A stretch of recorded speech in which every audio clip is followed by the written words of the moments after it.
Before the darkness takes over, let's make a pact, seal our agreement with a like and subscribe to summon the next nightmare.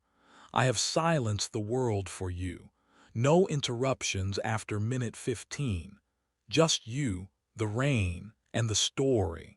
In return, leave a sign of life. Tell me where you are watching from and what time it is in your world. Lock the door and let's begin.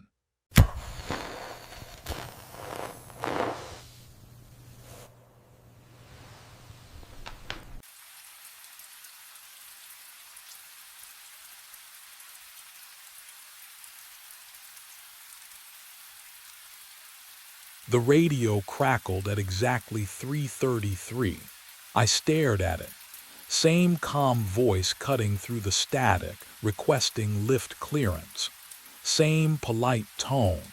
Same words as the last 3 nights. My finger hovered over the controls, sweat making the cold metal slippery beneath my palm. 4 times now. 4 times, and no ship had ever appeared. The fluorescent lights above me hummed their constant electric whine. I pressed the button. The bridge groaned to life, steel cables squealing as the road deck split and rose toward the night sky. Through the smudged window, I watched the empty black river stretch below, dark and still as oil. Nothing moved down there, ever. I checked the clock, started counting.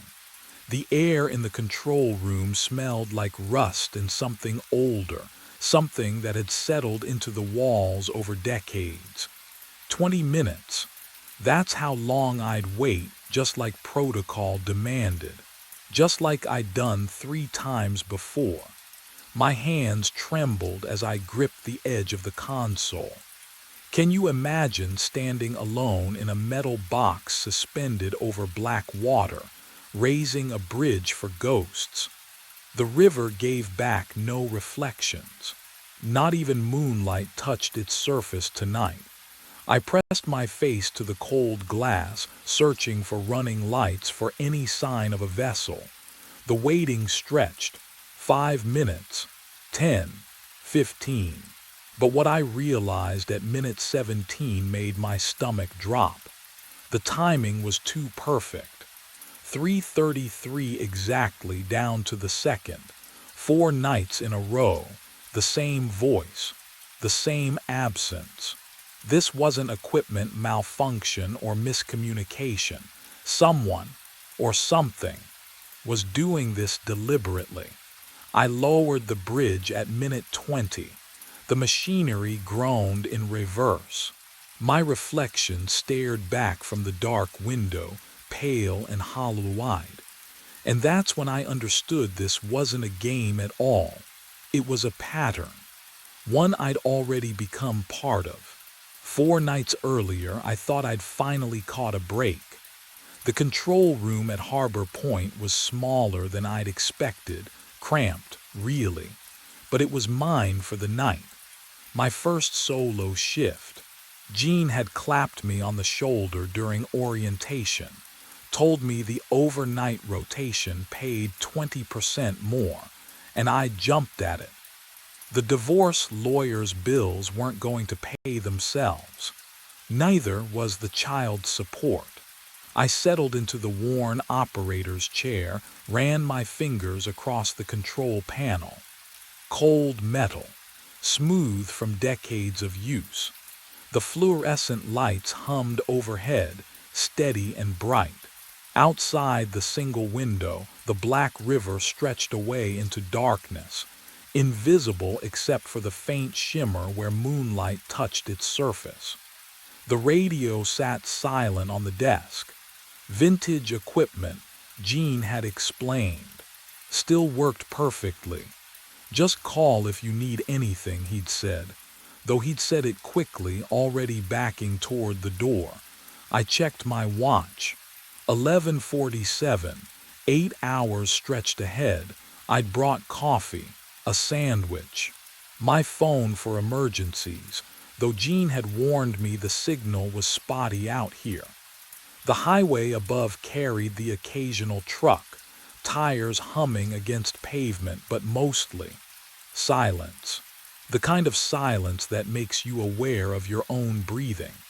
At 3:33 in the morning, the radio crackled to life.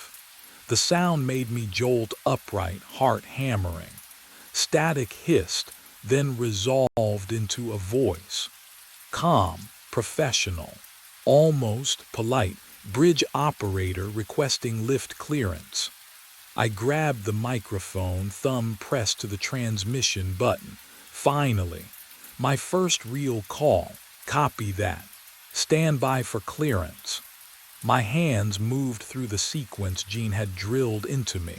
Safety checks, visual confirmation protocols. I peered through the window at the river below. Darkness. Too dark to see much, but the ship's running lights would be visible soon enough. I threw the main lever. The bridge groaned. Hydraulics engaged with a deep mechanical sigh that vibrated through the floor, through my boots, up into my chest. The smell of rust and old grease drifted through the ventilation grate. I watched the drawbridge sections rise, splitting the roadway in half, metal teeth separating against the night sky. 20 feet, 40, 60. The bridge locked into its full vertical position with a solid clunk. I waited, watched the river. Any moment now the ship would glide through, and I'd lower the bridge, log the time, feel that small surge of pride at a job done right. 1 minute passed, then 5. I leaned closer to the window, breath fogging the glass. Where was it? The river remained still, black, empty. 10 minutes, my stomach tightened. Had I missed it somehow? Impossible. Ships that size don't slip past unnoticed. I'd have heard the engine, seen the wake disturbing the water. 15 minutes. I lifted the radio again. Bridge operator to requesting vessel. Do you copy? Static answered. Just static. At the 20-minute mark, protocol required 20 minutes minimum clearance. I lowered the bridge. The hydraulics whined in reverse, and the roadway segments descended, locking together with a metallic thud that echoed across the water. I sat back down, stared at the radio. Miscommunication. Had to be. Maybe they'd had engine trouble, turned back before reaching the bridge. Maybe I'd misheard the call sign and they'd been requesting a different drawbridge upriver. New guy mistakes, it happens. I pulled out the logbook, yellowed pages, columns for date, time, vessel information, and carefully wrote 3:33 a.m. Lift request received. Bridge raised. No vessel passage observed. Possible communication error. My handwriting looked steady, professional, but my hands were shaking. I tried to dismiss it, told myself it was nothing. First night jitters, the isolation getting to me. 8 hours alone in a metal box suspended over dark water. It would make anyone jumpy. Can you imagine? Your first night on any job, the weight of doing it right pressing down on you. I drank my coffee, ate half the sandwich. The fluorescent lights hummed their endless note. At 4:15, I noticed something I hadn't seen before.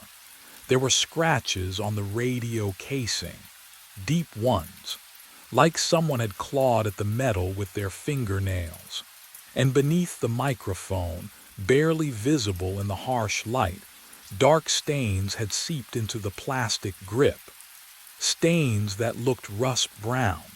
Stains that looked like dried blood. But what I saw next in that logbook would make my hands shake, for an entirely different reason. The entry that made my blood go cold was simple. Operator James Wilcox. Raised bridge at 3:33 a.m. No vessel logged. The date was 4 years ago. The handwriting stopped mid-sentence. By the third night, I knew the call would come again. I sat in the cramped control room, fluorescent lights humming overhead like trapped insects. My phone showed no signal. It never did out here. The highway above was silent. No cars had passed in hours. The isolation pressed against the walls, thick as fog, and I wondered if you've ever felt that. That sensation of being the only person left in the world. At 3:33 a.m., the radio crackled. Bridge operator requesting lift. The same calm voice, the same words. My hand trembled as I reached for the microphone. Copy that, raising bridge now. I engaged the mechanism. Gears groaned. Steel cables sang their rising pitch. Through the single window, I watched the drawbridge sections lift toward the black sky, splitting the road like a broken bone. Then I waited. The river below remained still. Dark. Empty. But what I heard next made me question everything I thought I understood about this place. I keyed the mic. No vessel in sight. Please confirm your position. My voice echoed from the speaker. Normal, expected, but beneath it, another echo. My own words, repeating a half-second later, distorted, as if spoken underwater. The sound bubbled up from somewhere deep and cold, carrying the metallic taste of rust on my tongue even though I hadn't moved. I released the mic. The echo continued for 3 heartbeats longer than it should have. Silence flooded back, thick, wrong. I pulled the stack of old logbooks closer, dust coating my fingers like ash. Page after page, I found them. Different names, different years, always the same entry, always 3:33 a.m., always no vessel logged. The most recent was 8 years old, and then the names, they just stopped. I found his name on the 3rd logbook down, Ronald Thorne. The handwriting was cramped, meticulous, each letter pressed deep into yellowed paper that smelled of mildew and rust. I traced my finger down the entries, watching the dates march backward through time. 8 years, 9, 10. Then they stopped, just stopped. The final entry was dated March 19th, 8 years ago, 3:33 a.m. Bridge lift requested. Raised span successfully. Going to check gears. Unusual grinding sound from mechanism. That was it. The sentence didn't even end properly, like he'd set the pen down intending to return. He never did. My hands shook as I flipped through the remaining pages, all blank. I pulled out my phone, desperate for signal despite knowing better. 1 bar flickered, held, and I searched for Ronald Thorne's name. The article loaded in fragments. Harbor Point Bridge operator, presumed accidental fall. Body never recovered from Black River. The water was too deep, too cold, the currents too strong. They'd searched for 3 days before calling it off. What would you do? Finding that, knowing you were standing exactly where he'd stood, answering calls that had stopped the moment he disappeared. But the real horror came when I noticed the date. Tonight was March 19th. I checked my watch. 2:58 a.m. The control room suddenly felt smaller, the fluorescent lights buzzing too loud in my ears.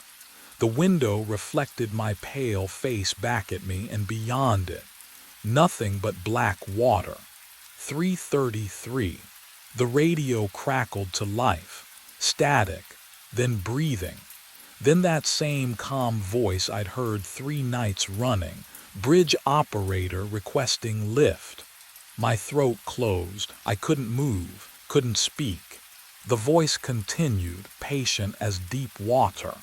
I've been waiting 8 years, Walter, please. Just raise the bridge. My throat closed. The voice knew my name. Nobody was supposed to know my name out here. Not on this frequency, not at this hour. I grabbed the radio with both hands, knuckles white against the black plastic. Who is this? My voice cracked. Identify yourself. Now. Static hissed for 3 seconds, 4, 5, then, I am directly below you. The words came slow, deliberate, each syllable dripping like water from rusted metal. I have been waiting 8 years. The radio went cold, dead air, not even static anymore, just silence, thick and wrong, like the space between heartbeats when you think they might not start again. I grabbed my flashlight. My hands wouldn't stop shaking, but I forced myself to move, to look down through the grated floor beneath my boots. The beam cut through darkness, swept across black water 50 feet below. No reflection came back. The light just stopped, swallowed whole by that river, as if the water was drinking it down, hungry for something brighter than itself. I moved the beam left, then right. Nothing. No ripples, no movement. Can you imagine standing above water that refuses to move? The radio crackled back to life. I was the operator before you. My stomach dropped. Ronald Thorne. The name from the logbook, the man who vanished 8 years ago on this exact date, the body they never found. I raised the bridge at 3:33, the voice continued, and I could hear something new in it now, something underneath the calm. Desperation. I went to check the gears. The catwalk was slippery, the rail gave way. I backed against the control panel. The metal felt ice cold even through my uniform shirt. I fell, Walter. A pause. Long enough for me to taste copper on my tongue, to smell the industrial oil and rust and something else. Something like river mud, thick and ancient. I'm still falling. But what he said next would make me understand why no one ever lasted more than a week on this shift. The radio hissed and Thorne's voice continued. Slower now, each word dragging like a body through water. I raised the bridge. Nobody called. The static crackled between his sentences. I walked to check the gears. Thought I heard grinding metal. The catwalk was slippery. Always is, cold out there. I pressed my palm against the control room window, felt condensation seep through my fingers. The rail gave way, Thorne whispered. I reached for it, but my hand went through empty air. I fell. Walter, I fell. The transmission stretched, distorted. I'm still falling. Can you imagine that? Falling forever, watching the water rush up but never arriving. I couldn't breathe. The fluorescent lights buzzed overhead, too bright, too loud. I had to see the catwalk, had to know if the door groaned as I pushed into the night air. Wind bit through my uniform, carrying the sharp smell of rust and river rot. The catwalk stretched ahead, a narrow spine of grated metal suspended over black water. My boots clanged against the floor, each step echoing into the void below. Halfway across, I stopped. The safety rail. Oh God, the rail, it hung at an angle nearly severed. Fresh cuts gleamed in the moonlight, bright silver against decades of corrosion. I knelt, touched the metal with shaking fingers. The edges were sharp, clean, recent. Metal shavings glittered on the grating like crushed glass. Someone had cut this, not 8 years ago. Not rust or time or accident. Recently. But what I found beneath those shavings would make everything worse. I brushed them aside, and carved into the steel were 3 words: "You are next." Behind me, footsteps rang out against metal, slow, deliberate, coming closer. I wasn't alone on the catwalk anymore. I turned. The footsteps stopped. 10 feet away, maybe less. A figure stood in the catwalk's center, silhouetted against the faint glow of the control room behind him. Operator uniform, navy blue, same as mine. The fabric hung stiff and heavy, like it had never dried properly. He took another step. The grating groaned beneath his weight. "Who are you?" My voice cracked. He didn't answer, just walked forward, slow and deliberate. Each footfall echoed through the steel lattice beneath us. The wind carried the smell of the river, cold, brackish, like rot seeping through stone. Another step, closer now. The moonlight shifted through a gap in the clouds. His face came into view. Oh, can you imagine seeing your own face walking toward you in the dark? Not in a mirror, not in a photograph, but there. Real, breathing, it was me. Every detail. The way my jaw tilted slightly left. The scar above my right eyebrow from when I was 12. Even the tired shadows under my eyes from too many sleepless nights. He smiled. I smiled with my mouth.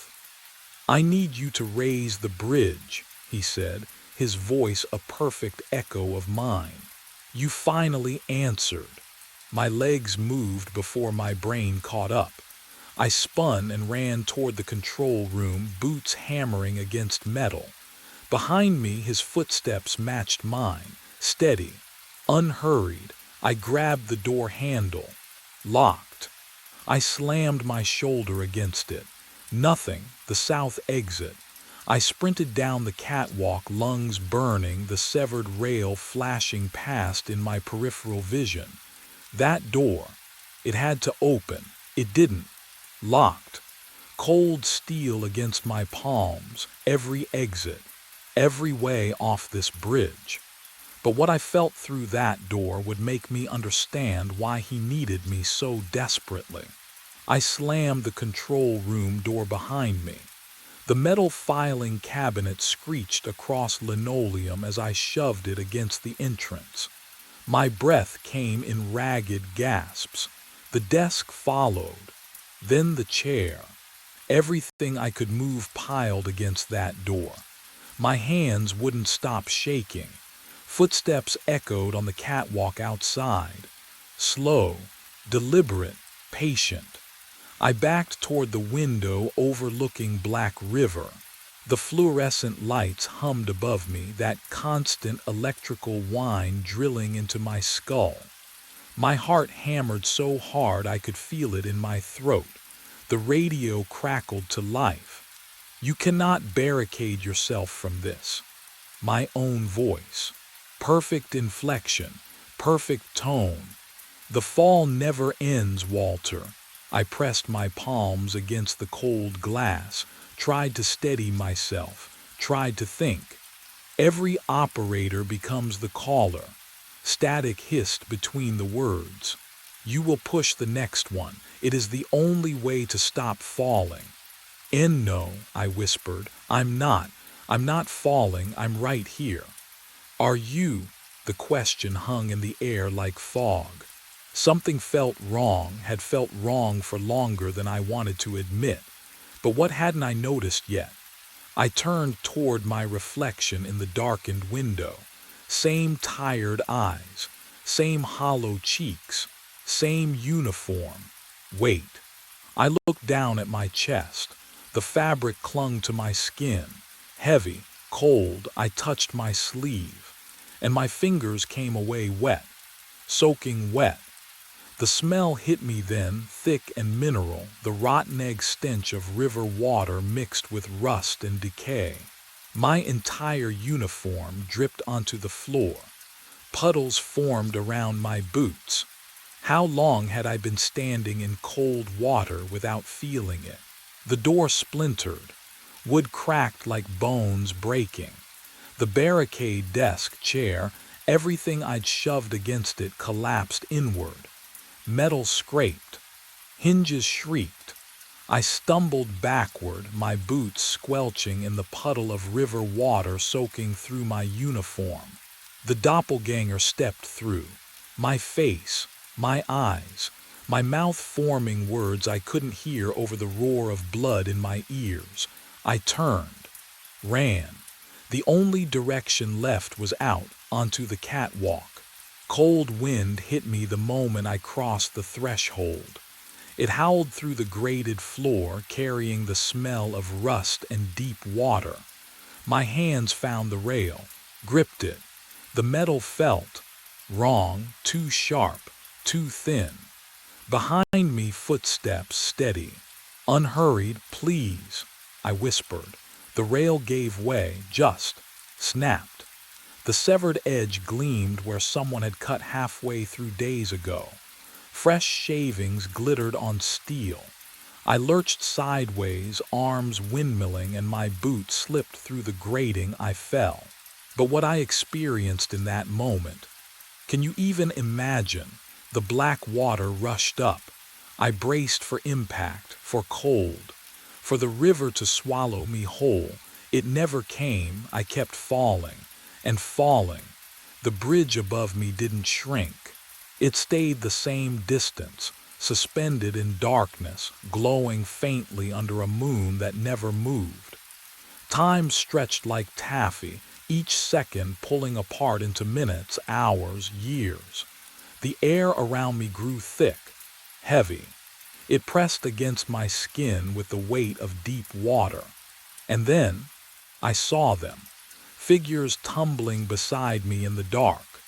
Men in operator uniforms, faces twisted in silent screams, arms outstretched toward a surface they'd never reach. Dozens of them, a column of falling bodies stretching up and down through a void that had no end. Ronald Thorne drifted past. His eyes met mine. Recognition flickered there and pity. My breath caught. Oh, I understood. The wet uniform, the radio calls, the face that wore mine. I hadn't been standing in that control room tonight. I'd been falling the whole time, every shift, every log entry, 8 years. I had been falling for 8 years. And tomorrow night, someone new would arrive to take my place. The fall doesn't end, it just stops mattering. Time moves differently down here. Days compress into heartbeats. Years dissolve like fog. I can't feel my legs anymore, but I can feel the radio in my hand, cold metal pressing into my palm, heavy with purpose. Tonight, a new operator arrives. I know his face before I see it. Young, 26 maybe, needs the money. Divorce papers still fresh. He moves through the control room like I did, touching the same switches, reading the same yellowed logbooks. He doesn't know yet. Can you imagine that innocence? That brief, beautiful moment before understanding. At exactly 3:33 in the morning, I lift the radio to my mouth. The words come automatically. Bridge operator. Requesting lift. My voice sounds calm, professional. No hint of the abyss beneath each syllable. I watch through the grated floor as he hesitates, just for a second, then reaches for the lever. The drawbridge groans. Steel screams against steel. The smell of rust and river water rises through the darkness. He raises the bridge. I see him in the control room window, backlit by fluorescent glow. His face is tight with confusion, with the first threads of fear. But what happens next is the part I never understood. Until now, I begin to climb, not up, not exactly. The air solidifies beneath my hands, cold, slick, textured like wet concrete. Ronald Thorne climbs beside me. Others too. An endless procession ascending through the void toward that single yellow rectangle of light. We climb because we must. We climb because the cycle demands completion. We climb because somewhere above, a nervous operator is walking toward the catwalk, and the sabotaged rail is waiting. I grip the invisible rungs. My uniform drips black water. The radio crackles in my pocket. I am still falling. I will always be falling, but first, I have work to do. The camera feed shows nothing but concrete and shadow. 2:21 a.m. My coffee's gone cold in the cup, ceramic rough against my palm. The office hums with fluorescent persistence. That low electric drone that fills every silence at Pinewood Self-Storage. I've been staring at monitor 3 for the past hour. Unit 89. Same gray walls. Same stack of cardboard boxes in the corner. Same empty 10 by 10 space that shouldn't make my chest tight. The motion alarm has triggered every night for a month now, always at 2:22. Sharon says it's faulty wiring, tells me to ignore it, but here I am, watching, waiting. The burnt coffee smell stings my nostrils. I lean closer to the screen. 2:22. The overhead light in Unit 89 flickers. Once, twice, then floods the space with harsh white glare. My breath stops. A figure steps out from the back corner, not from a door. The concrete wall behind him is solid. I can see it clearly on the feed. He just emerges, like he'd been standing there in two-dimensional space, wearing my jacket, the brown canvas one with the torn left pocket. My boots, steel-toed, scuffed at the heel. He's holding my flashlight, the heavy mag light I keep on my belt. I glance down. It's still there, clipped to my hip, cold and real under my fingertips. But what happened next made my stomach drop. The figure walks toward the camera. Slow, deliberate, boots scraping concrete with each step. I can almost hear it through the silent feed. He stops directly beneath the lens, tilts his head up, and stares, not at the camera, at me. His face fills the monitor, every detail sharp, every feature familiar, because I'm looking at myself. My hand fumbles for the phone. It rings once before I realize. Who exactly am I planning to call? I didn't call anyone. Instead, I pulled up the archive. My hands were shaking as I clicked through folders, each labeled by date. The mouse felt slick under my palm, sweat, I realized. The office smelled like stale air and old coffee. I started with last week. Wednesday, 2:22 a.m. The timestamp flickered on screen, and there he was, walking from the back corner, wearing my jacket. Tuesday, same thing. Monday, the week before, every single night. The pattern stretched back and back and back. What would you do? Keep watching, or stop before you found something worse? I kept watching. 30 nights of footage, 30 identical appearances at 2:22 a.m. exactly. The figure always emerged from solid concrete, always wore my clothes, always walked to the camera, always stared. But what I discovered in the rental database made my chest tighten in a way the footage hadn't. I pulled up Unit 89's account details. The screen loaded slowly, pixels assembling like they were reluctant to show me the truth. Tenant name, blank. Contact information, blank. Emergency contact, Blank. Autopay active. I clicked the payment history. The entries scrolled down 3 months, 6 months, a year.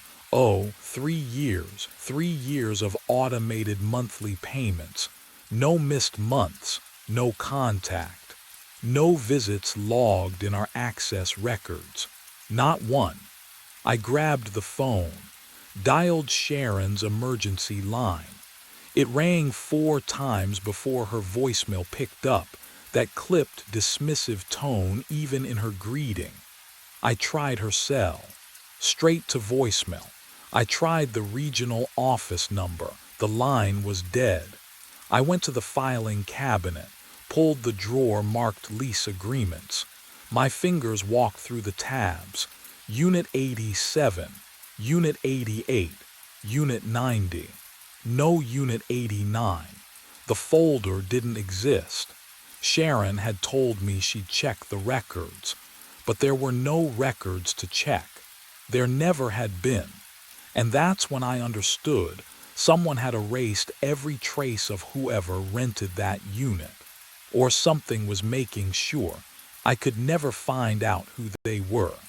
I stood outside Unit 89 at 2:18 a.m., master key cold against my palm. The erased records meant someone wanted this tenant invisible. Therefore, I had to see what they were hiding. The lock clicked open. The door swung inward on silent hinges. I stepped inside and the smell hit me first, cardboard and concrete dust, but underneath something else. Stale air that hadn't circulated in years. My flashlight beam swept across the space. Cardboard boxes lined both side walls, stacked 3 high, their surfaces filmed with dust thick enough to write in. 10 by 10. That's all it was. I moved toward the back wall, boots scuffing against concrete. The beam traveled across the surface. Solid. No seams, no door frame, no hinges. Just cold gray concrete that had been poured decades ago. I pressed my palm flat against it. The chill bit into my skin immediately. Deeper cold than it should be. Wrong cold. Can you imagine standing in a locked box, knowing someone identical to you walks out of that solid wall every night? I checked my watch. 2:21. 1 minute. The boxes closest to me had no labels, no markings. I ran my finger across the nearest one, leaving a trail through the dust. Underneath, the cardboard looked new, fresh, but the dust suggested years of abandonment. My chest tightened. Something here didn't. The overhead light blazed on.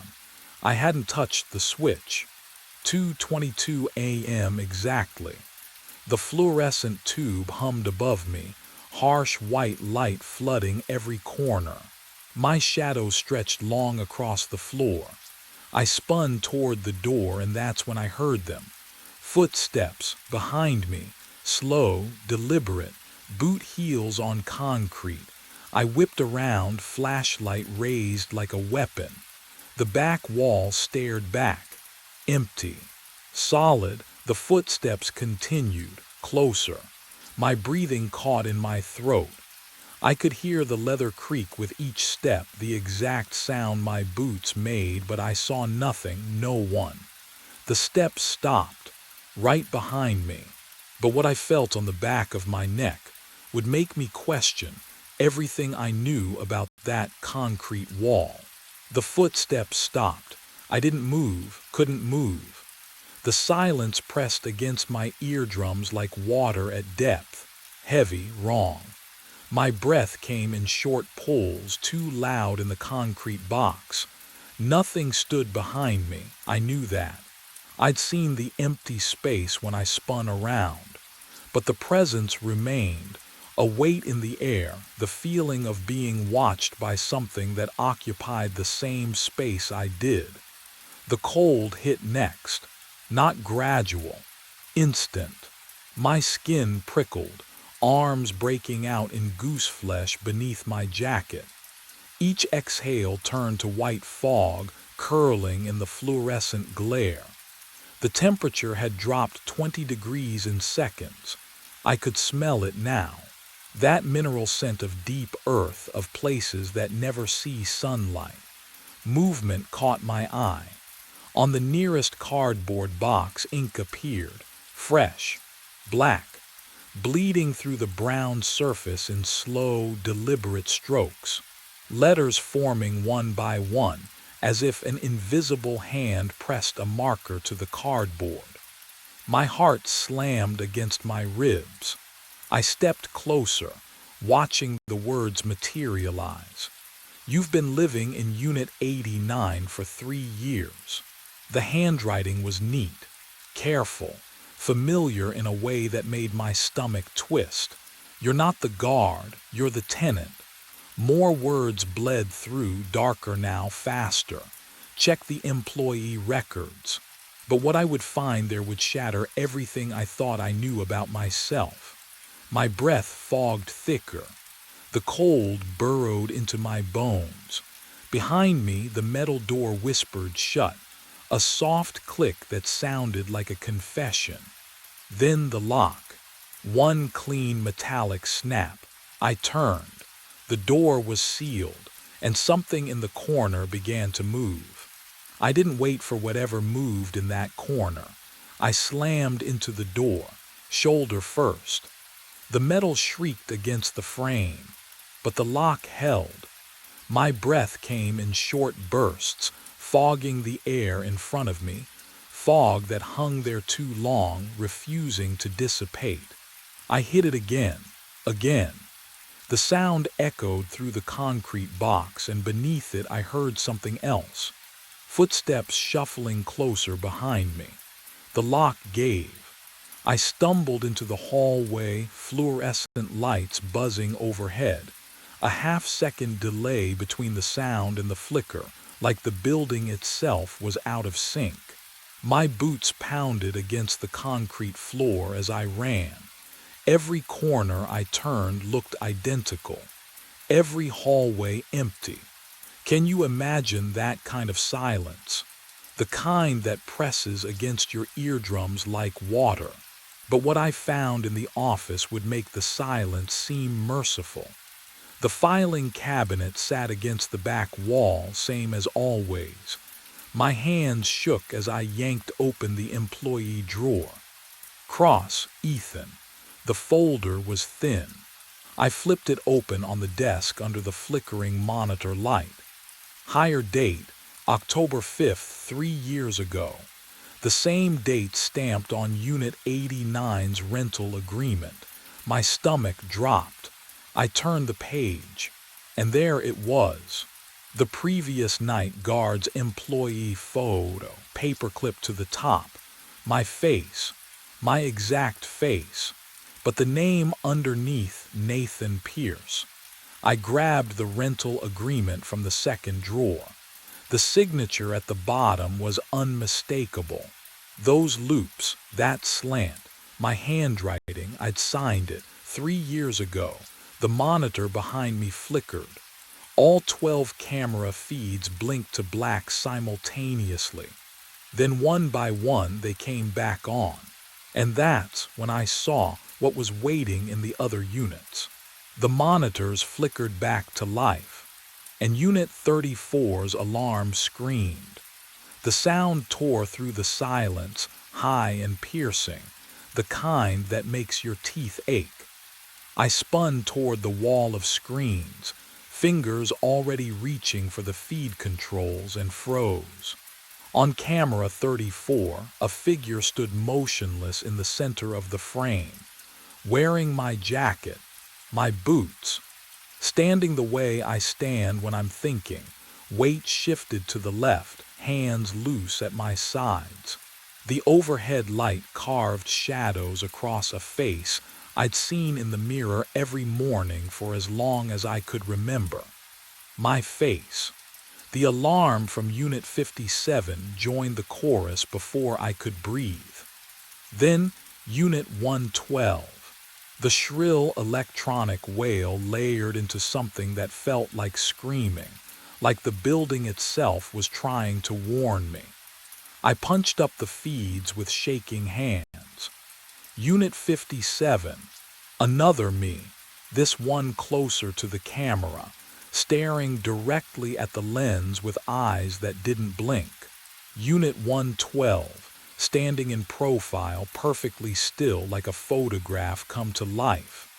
Can you imagine seeing yourself like that? Not in a mirror, not in a reflection, but standing separate, breathing in spaces you've never been, watching you through glass and wire. What I saw next changed everything. All three versions turned their heads at exactly the same moment, synchronized, deliberate, all facing their cameras, all staring at me. The office phone started ringing.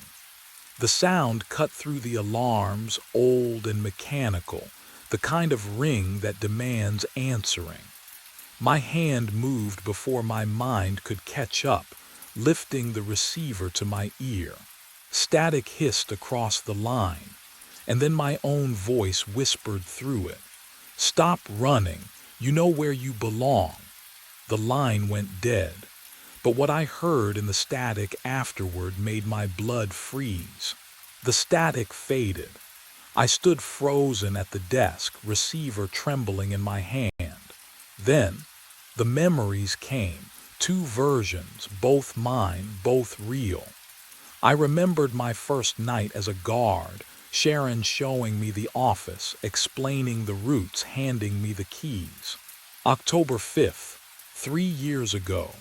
But I also remembered arriving as a tenant that same night, unloading cardboard boxes from my truck, stacking them in Unit 89, the overhead light humming, never leaving, my chest tightened. Can you imagine holding two lifetimes in your skull at once? I pressed my palms against the desk. Cold metal, real.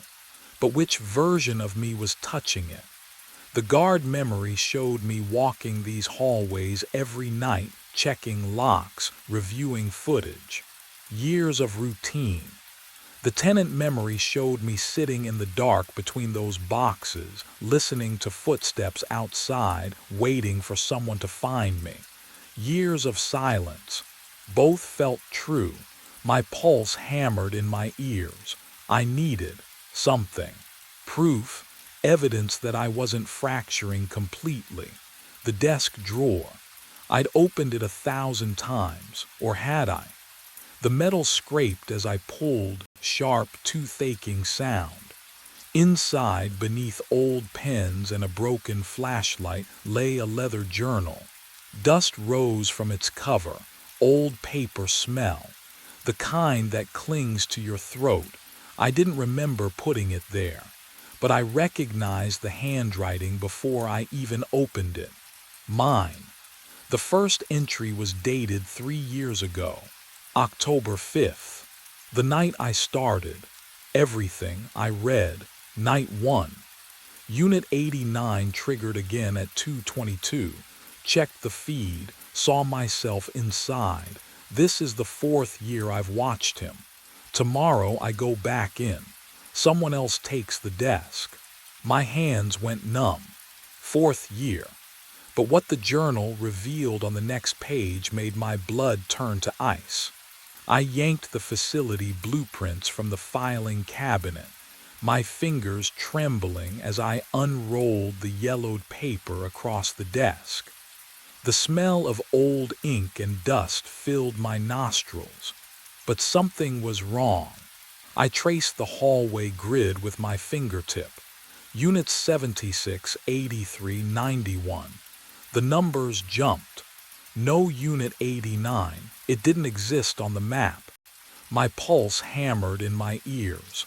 I'd walked into that unit, touched its walls, breathed its stale air. How could it not? I had to see for myself. The hallway fluorescence buzzed overhead as I rushed toward the west corridor, my boots echoing on concrete. Left at the junction. passed Unit 76. The rhythm of my breathing matched my footsteps, faster, faster. But when I reached the end of the hall I stood facing, Unit 89's door, I turned around, retraced my steps, took a different route. Right this time, then straight through the North Passage. Unit 89, can you imagine? Every path, every turn, leading back to the same door. I tried again, and again. The building's geometry folded in on itself like a paper loop, impossible angles connecting hallways that shouldn't meet. But what I saw in the window reflection stopped me cold. The glass showed me standing there, wearing my gray jacket, except I was wearing my blue shirt. I stepped closer, breath fogging the cold surface, and watched the reflection move differently. It turned its head before I did, raised its hand while mine stayed at my side. I spun around. The hallway behind me was empty, except for another window, another reflection, this one in my uniform from 3 years ago. I looked left, right. Every window, every glass surface showed a different version of me, standing in positions I wasn't standing in, wearing clothes I'd forgotten I owned. And that's when I understood the building wasn't looping. I was existing in all the loops simultaneously. I ran. Gravel sprayed beneath my boots as I tore across the parking lot toward my truck, keys already in my hand, trembling fingers. The door handle was cold, so cold it burned, but I yanked it open and threw myself inside. Engine, turn the key. Go. The headlights carved 2 tunnels through the darkness, illuminating the woods at the lot's edge. I slammed the accelerator. The truck lurched forward, tires spitting stones against the undercarriage in a metallic hail. The tree line rushed toward me and stayed exactly where it was. I pressed harder. The speedometer climbed, 20, 30, 40. But the woods remained frozen in the same position, like a photograph held just out of reach. My heart hammered against my ribs as I glanced at the GPS mounted on the dash. 0.0 miles per hour.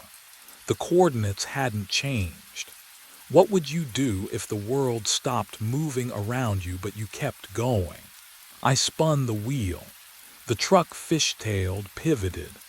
I aimed back toward the access road, but the gravel stretched endlessly in every direction now, a gray ocean that rippled and reformed. 5 parking spaces. That's all there should be. Instead, the lot had become something vast and impossible, swallowing distance itself. But what I hadn't realized yet was that distance wasn't the problem. The clock on the dash blinked. 1:59 a.m., 210, 221, 222. The truck vanished. I was sitting at my desk, the office. The monitor wall glowed in front of me, security feeds flickering across 12 screens. My coffee sat exactly where I'd left it, still warm, the steam curling upward in lazy spirals that smelled like burnt grounds and rust. On screen 4, Unit 89, I stared. A figure sat at a metal desk inside the unit facing a monitor.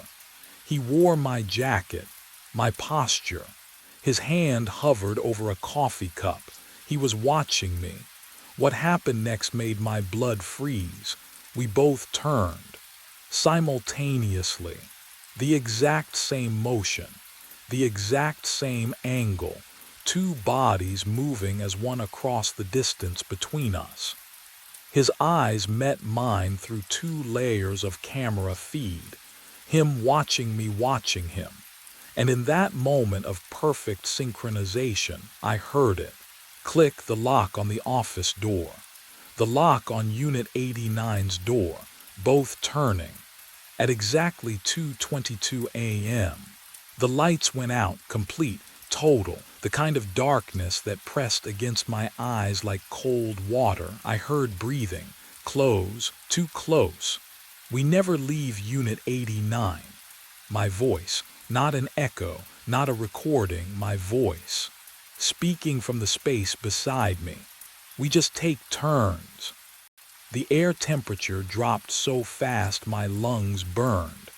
I felt the words more than heard them, vibrating through the desk surface under my palms. Tonight you go back inside. I wanted to run. My legs wouldn't move, couldn't move, because somewhere deep in the fog of my fractured memory I knew I'd already said these exact words before. The monitor flickered back to life, a pale blue glow casting the only light in the office. My hands looked gray in its wash. Dead hands. On the screen, Unit 89's door stood open, and I watched myself walk toward it. Not the me sitting frozen at this desk, but another me, wearing my jacket, my boots, moving with my gait. He stepped over the threshold without hesitation, without looking back. The door closed behind him with a soft metallic click that echoed through the speakers. The lock turned. But what happened next made my blood turn to ice. Because on a different monitor, the one showing the security office, I saw the chair I was sitting in. Empty, just an empty chair slowly rotating as if someone had just stood up. Then I heard footsteps behind me, my own footsteps, walking away. The office door opened, closed. I sat at the desk. My hand reached for the cold coffee cup. The monitors glowed steady. Unit 89 showed a figure standing motionless inside, staring at the camera. At 2:22 a.m. tomorrow night, the alarm would trigger again, and I would watch myself walk into Unit 89. Because we never leave. We just take turns guarding each other. The phone rang at 2:38 a.m.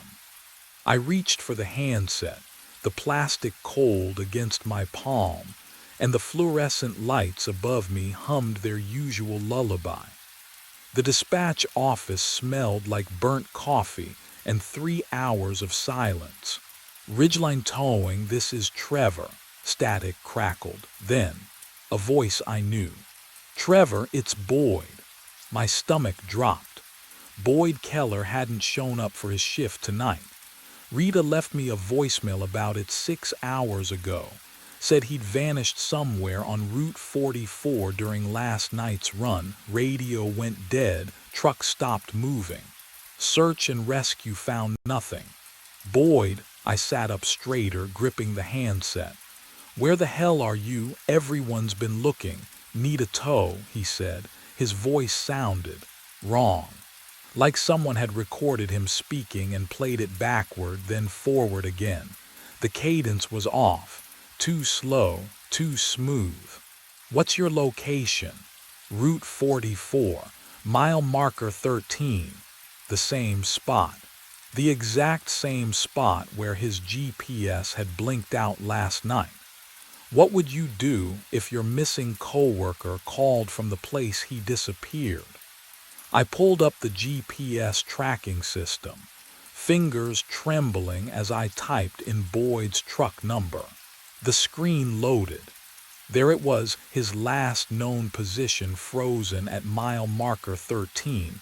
Transmission stopped at 2:51 a.m., 24 hours ago. But I was hearing his voice right now. Boyd, listen to me. Are you hurt? How are you calling? Your phone should be. Just send someone, he said, and this time I heard it clearly. The words came out smooth, but underneath them, like an echo, they played backward. Syllables reversing, folding into themselves. My hands started shaking. Who is this? The line went silent except for static that sounded almost like breathing. And then I realized something that made my blood turn to ice. What I was hearing on that call would haunt me for the rest of the night. My hands shook as I dialed Rita's cell. 3 rings, 4. Then her voicemail, that bored bureaucratic drawl I'd heard 100 times. "You've reached Rita Malone. I'm unavailable. Leave a message after the tone." "Rita, it's Trevor. I need you to call me back. Now it's about Boyd. I got a call from him from Route 44. The same." The beep cut me off. I slammed the receiver down and the sound echoed through the concrete room like a gunshot. The fluorescent lights hummed overhead, that relentless mosquito whine that burrowed into my skull. I tasted burnt coffee at the back of my throat. Bitter, metallic, wrong. I pulled up the staff schedule on the terminal, fingers sticky against the keys. The screen glowed sickly green in the dark office. I scrolled to this week's rotation, looking for Rita's emergency contact. For anyone, my name stared back at me. Trevor Hatch. Night dispatch. Status, deceased. Called in 3 days ago. I blinked, read it again. The letters didn't change. What the hell? A glitch, had to be, some database error. I'd been here every night this week. Hadn't I? The memory felt slippery, like trying to hold water in my fists. I switched to the Route 44 camera feeds. Maybe I could see Boyd's truck. Confirm he was really out there. Static. All 6 feeds showed nothing but churning gray snow, and through the dead pixels I swore I heard breathing. I grabbed my phone, texted Rita, then Jenna from day's shift, then dispatch in the next county.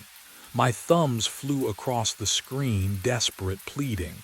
The messages sat there, unread, unanswered. Nobody was listening, and the clock on the wall. It still read 2:38 a.m., but that was 10 minutes ago. I needed answers. The filing cabinet stood in the corner, gray metal coated with grime. I yanked the bottom drawer open. Cold metal bit my fingertips. Inside, folders slumped together like old bones, their edges yellowed and brittle. The smell hit me, dust and mildew and something else. Something stale, like air that hadn't moved in years. I pulled the thickest folder, 2009. The year stamped across the tab in faded ink. My hands trembled as I flipped it open. Incident reports, service logs. A photo clipped to the first page showed a tow truck driver, mid-30s, standing beside his rig. The name beneath read Dale Grimshaw. I scanned the report. Dale Grimshaw, driver. Dispatched to Route 44, mile marker 13 at 2:38 a.m. Never returned. Truck found 3 days later, engine cold, driver's door open. No blood, no signs of struggle, just gone. The company shut down 2 months after. Ridgeline Towing, but that wasn't my company. We were North Star Dispatch, different name, different management. I flipped to the contact sheet at the back of the folder. My stomach dropped. The dispatch number listed was identical to the one printed on my console. The exact same 10 digits I answered calls on every night. What are the odds of that? Can you even imagine?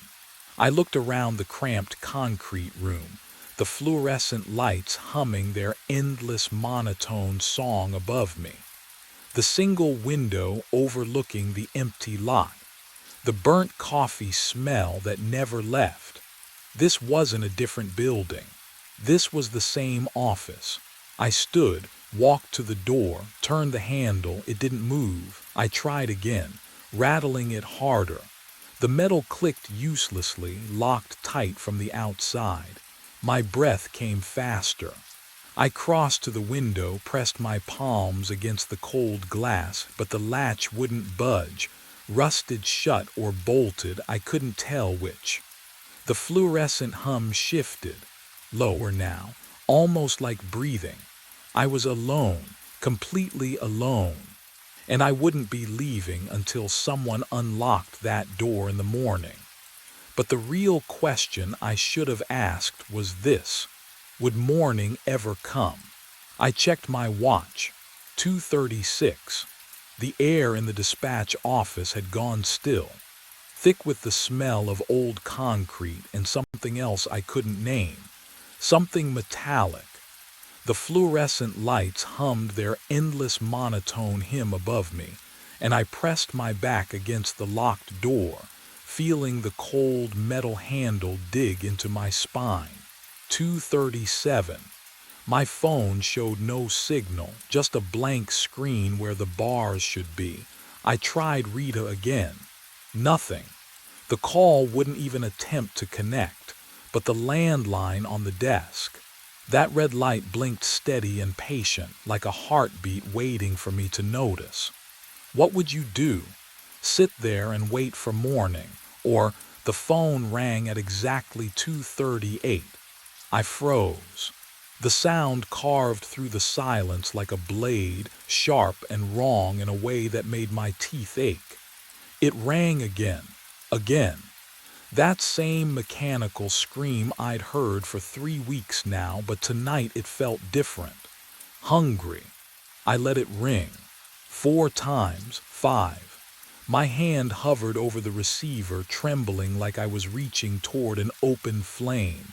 But what choice did I have? I answered, static first, then a voice. Slow, deliberate, stretched thin like old tape played at the wrong speed. I've been waiting, my breath caught. The voice wasn't Boyd's, it was older, tired beyond measure.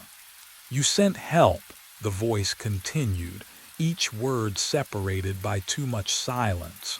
It never came, Dale Grimshaw. I didn't send anyone, I whispered. I wasn't even. You were always here, Trevor. The line went dead. I dropped the receiver, grabbed my keys, ran to the door and yanked the handle. Locked. I slammed my shoulder against it. Nothing. The window next. I picked up the desk chair and swung it hard against the glass. The chair bounced back like I'd hit solid concrete. The window didn't even vibrate. The landline rang again, and I realized morning shift wasn't going to save me. Because whatever was calling knew I had nowhere left to run. I backed away from the console, and my foot hit something. Glass. The bottle rolled across the concrete floor, the sound amplified in the cramped room. I looked down. 3 empty whiskey bottles lay beneath my desk, amber liquid pooled in the caps. The smell hit me then, sharp, familiar, burning my nostrils. I haven't touched alcohol in 2 years. You believe that, don't you? I do. I did, but I could taste it on my tongue. I grabbed the security monitor, fingers shaking, and scrubbed backward through the footage. Thursday night. There I was at the console, answering a call at 2:38, typing coordinates into the dispatch system, sending a driver to Route 44. Friday night. Same thing, same posture, same mechanical movements. Saturday night, tonight, I watched myself lift a bottle to my lips before the call came in. I don't remember any of it. Can you imagine that? 3 nights erased like fog burning off asphalt. The fluorescent lights hummed louder, drilling into my skull. I pulled up the GPS logs. Boyd's truck stopped transmitting at 2:51 a.m. So did Friday's driver. And Thursday's, all at mile marker 13. all at the exact same second, like their batteries died simultaneously, or something else did. But what I found next made my blood freeze. My phone's GPS history showed I'd driven there too, last night. My car sitting idle at mile marker 13 for 17 minutes before returning here.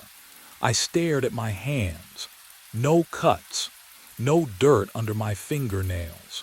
Nothing to prove I'd left this room. The landline rang again, and this time I heard something underneath the static. Breathing. Multiple voices inhaling in perfect unison. The breathing stopped. Then they spoke.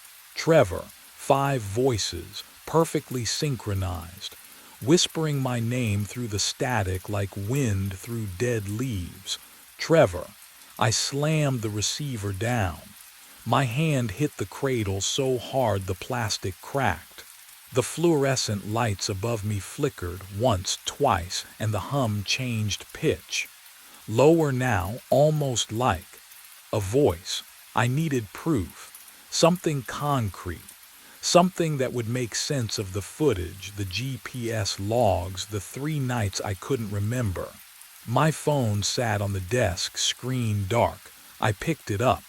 The glass felt cold, too cold, like it had been sitting in a freezer, not beside my lukewarm coffee.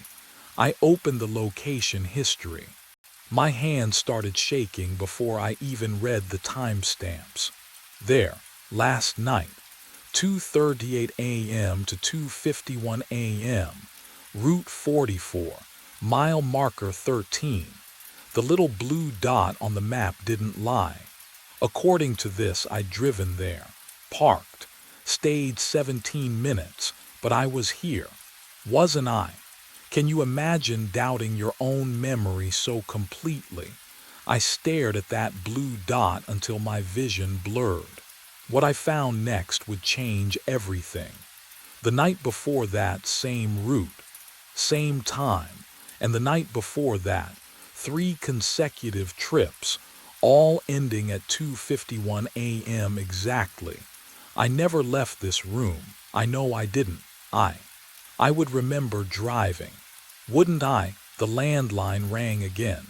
2:38 a.m. Right on schedule. I didn't move, just watched it ring. My reflection in the black window watched back, but its lips were moving, mouthing something I couldn't hear over the ringing. The static beneath the ring tone began to form a pattern, a rhythm, almost like breathing. Then I realized what my reflection was saying. It was whispering my name. I dropped the receiver. It clattered against the console, then swung, pendulum slow, hissing static into the dead air between us, me and the thing in the window that wore my face. My knees hit the floor. Cold concrete bit through my jeans. I needed something real, something solid. I pressed my palms flat against the ground, felt grit scratch my skin, and that's when my fingers brushed the edge of something taped beneath the desk. Peeling tape. The sound too loud in the fluorescent hum. I pulled. A photograph slid free, corners yellowed, surface glossy under the buzzing lights. The image stopped my breath. A man in a grease-stained tow truck uniform stood beside Route 44's mile marker 13. Trees thick behind him. Asphalt cracked like dried skin. His face, my face. I've never driven a truck, never. My hands have only known keyboards and coffee mugs and the smooth plastic of this console. But there I was, or someone wearing my face was squinting into camera flash, one hand resting on a truck's dented fender. The timestamp in the corner read October 5th, 2009. Can you imagine finding yourself in a photo from 16 years ago? A photo you don't remember. But that wasn't what made my stomach twist. scrawled in blue ink across the bottom, in handwriting I didn't recognize. The date was 3 days ago. 3 days ago. The fluorescent lights flickered. Once. Twice. The window glass reflected them back at me, and in that strobing darkness I saw my reflection turn its head, independent of my body, and mouth 2 words I felt rather than heard. Help me. But what stared back from that photograph would reveal something far worse than a moving reflection. I stumbled back from the window. My reflection stayed where it was. The static from the console changed. The formless white noise began separating into layers, peeling apart like skin from muscle. Frequencies I'd heard for 3 weeks suddenly aligned into something coherent, numbers crackling through the hiss. 44.273, 73.189, coordinates. I grabbed my phone with shaking fingers, typed them into the map. The pin dropped exactly where I knew it would. Route 44, mile marker 13. The same stretch of cracked asphalt from the photo. The place where everyone vanished. The clock above the console ticked toward 2:37. I reached for my coffee, cold now, thick. I took a sip anyway, needing something to ground me, to prove I still had a body that could taste and swallow and feel. Gasoline flooded my mouth. I spat into the trash can, gagging, but the chemical burn coated my throat like I'd been drinking fuel for hours. How long had it tasted like this? How long had I not noticed? 2:38. Every phone in the dispatch office rang at once. Not just the landline, the cell phones confiscated from previous shifts, still locked in Rita's desk drawer. The fax machine, the ancient intercom system no one had used in years. All of them screaming in perfect synchronization, a chorus demanding to be answered. I grabbed the landline receiver. 5 voices spoke as one. We're waiting for you. You promised help. Come finish your shift. The fluorescent lights above hummed louder. I looked down at my hands gripping the phone. Through them, I could see the desk beneath. Transparent. Fading.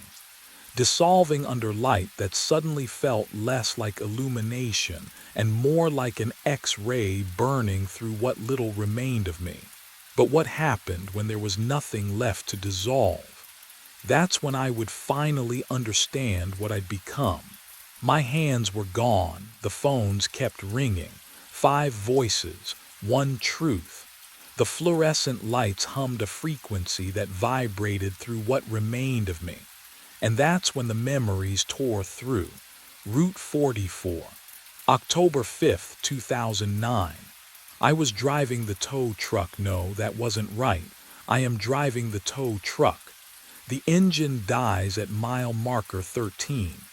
Cold air smells like pine needles and diesel exhaust. I call dispatch.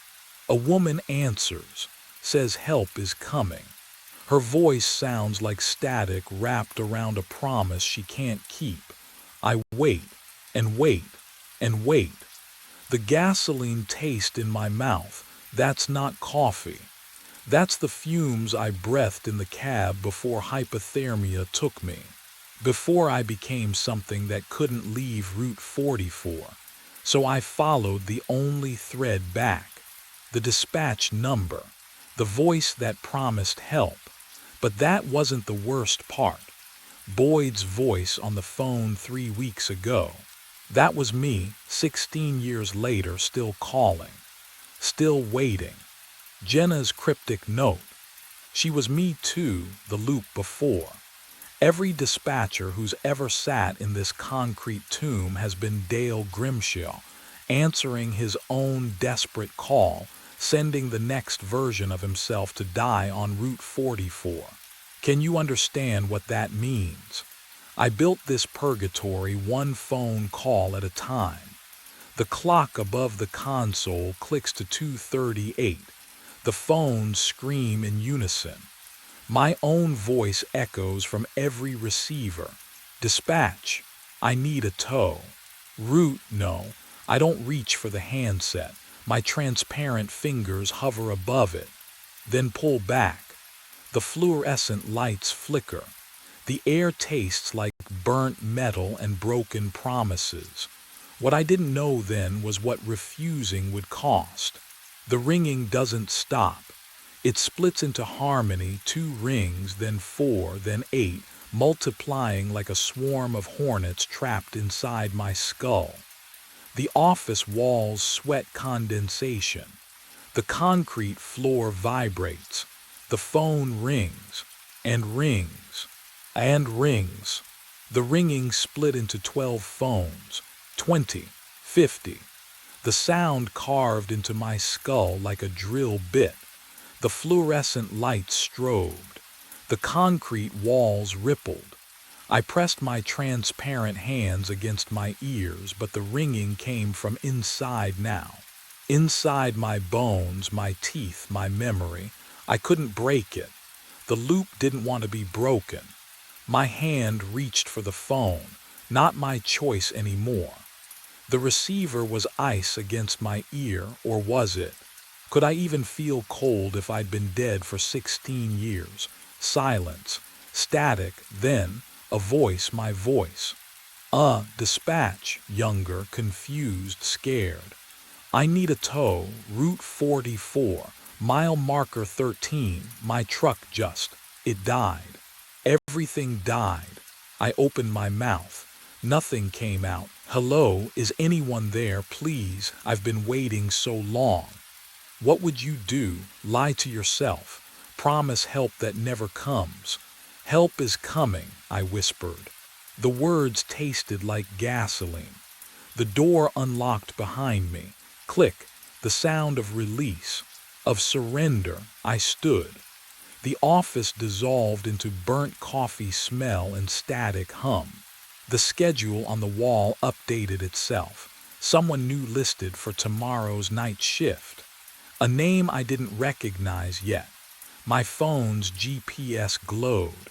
One route available, Route 44. I drove. The woods swallowed my headlights at mile marker 13. 2:51 a.m. on the dashboard. The engine coughed, sputtered, died. I sat in the silence. And then I understood. This wasn't punishment. This was duty. I picked up my phone, dialed the number I'd memorized across lifetimes. It rang. Someone young answered, eager, alive. Dispatch. I need a tow, I said. Route 44, please. Help is coming, right? Help is coming, they promised. I waited in the dark. My name was carved into the bone. I pressed my flashlight against the T-Rex femur, 5 feet above the floor where I'd been examining rust patterns on the exhibit bolts. There it was. Fresh scratches in 65-million-year-old fossil. Russell Harding. Below it, a date. 1 week from tonight. My hand trembled. The beam danced across the letters. Can you imagine seeing your own name carved into something that shouldn't exist? Something that's been locked behind velvet ropes and rusted steel brackets for 4 years. I've worked night watch at the Rothwell Museum for 18 months. Alone. No one enters Hall C during my shifts. The motion sensors have been disabled since the 90s. Budget cuts, they said, but I would have heard footsteps. I always hear footsteps. The cold from the marble floor seeped through my boots. It was 1:46 in the morning. I knew because I check my watch obsessively at night. It's the only way I stay grounded in the silence. The vaulted ceiling swallowed the sound of my breathing. Even the hum of the ventilation system felt wrong tonight, delayed, like it was coming from somewhere far away. I stepped back. The skeleton loomed above me, 15 feet of ancient bone reassembled into a predator's stance. But something was different. The skull. It was facing the west exit now, jaws parted slightly, empty eye sockets aimed directly at the double doors that led to freedom. It hadn't been facing that direction yesterday. I'd walked past this exhibit every night for 6 nights straight, ever since I noticed. Something. A feeling. The kind of dread that lives in your gut and whispers that you're being watched. But what I discovered during those nights, what I was only beginning to understand, made my name on that bone feel like a promise. Or a threat. The air smelled wrong. Dust, yes. Old wood and mineral oil they use on the display cases. But underneath, decay, fresh decay, organic and wet like something that had been dead for days, not millennia. My flashlight flickered. Once, twice. I smacked it against my palm. The beam steadied, but the batteries were dying. I had spares in the security office, 3 floors down, through corridors that suddenly felt impossibly far away. I should have left then, should have run, but I couldn't stop staring at my name, at the date. Who did this? How? The fluorescent emergency lights along the baseboards cast long shadows up the skeleton's vertebrae. I watched those shadows. They didn't move. The entire hall was frozen, suspended in that dead hour between night and morning when even the city outside goes silent. Then I heard it, a sound like settling wood, like old joints adjusting under weight. It came from above me, from the skeleton itself. I stepped back. My heel scraped marble. The T-Rex's jaw moved. Not much, just a fraction. A crack appearing where the upper and lower mandibles met, widening with a sound like splitting ice. My flashlight caught the gap. Darkness inside, deeper than it should be. And from that darkness, a smell rolled out, cold air, stale and underground, carrying the faint copper tang of something I didn't want to name. The beam flickered again, died, returned. The jaw had opened wider. I could see inside now, past the teeth, into the ribcage beyond. There was something in there, not bone, not shadow, something that moved with breath, something that knew I was watching. And then from deep within that impossible space, I heard a voice. My voice, whispering my name. 2 weeks earlier, I noticed the skeleton had moved. I'd walked past the T-Rex in Hall C every night for 3 months. Same route, same checklist. My footsteps echoed off marble the way they always did, sharp reports in the cold silence. The building held onto winter like a grudge even in April, but that night, something felt off. I stopped at the exhibit entrance, swept my flashlight across the platform. The skeleton wasn't centered anymore. I blinked, rubbed my eyes, checked again. The damn thing had rotated. Not much, maybe 15 degrees clockwise. The skull that used to face the north wall now angled toward the hallway, toward the west exit. My pulse kicked up. I pulled chalk from my belt and marked the base. 4 precise lines where the display bolts met the floor. If this was a prank, I'd have proof tomorrow. The next morning, I caught Evelyn Price before her coffee cooled. Showed her the photos on my phone. Someone moved the exhibit, I said. She glanced at the screen, shrugged. Kids, probably, urban explorers, they break in sometimes. The motion sensors haven't worked in Hall C for years. She sipped her coffee. You know that, Russell. I did know that. But what I didn't know was how anyone could have moved 3 tons of fossilized bone without leaving a trace. That afternoon, I returned to the exhibit with a wrench, knelt beside the bolts. The metal was ice cold under my fingertips, rough with corrosion. I tried to turn one. It didn't budge. None of them did. The rust had fused them to the floor, thick orange patterns that looked decades old, untouched, unmoved. But the chalk marks told a different story. The skeleton had rotated 15 degrees. I had proof. And no one could explain how. I stopped marking the floor after the third night. There was no point. The chalk lines had multiplied into a perfect geometric record of 15-degree intervals, each one precisely measured, undeniable. I knew the pattern now. Every night at exactly 1:47 in the morning, the skeleton moved. Not fell, not shifted, moved. So I decided to watch. The first night I positioned myself in the shadows behind the sauropod exhibit, 30 feet from the Tyrannosaurus. My watch read 1:43. The museum air tasted stale, recycled through decades of ductwork, carrying that particular coldness that settles into old buildings after midnight. I kept my flashlight off, waited. 1:46. My breath fogged in the beam of emergency lighting filtering through the vaulted ceiling. Can you imagine standing there, watching a skeleton you know will move, feeling your rational mind scream that it's impossible while your gut tightens with certainty? 1:47.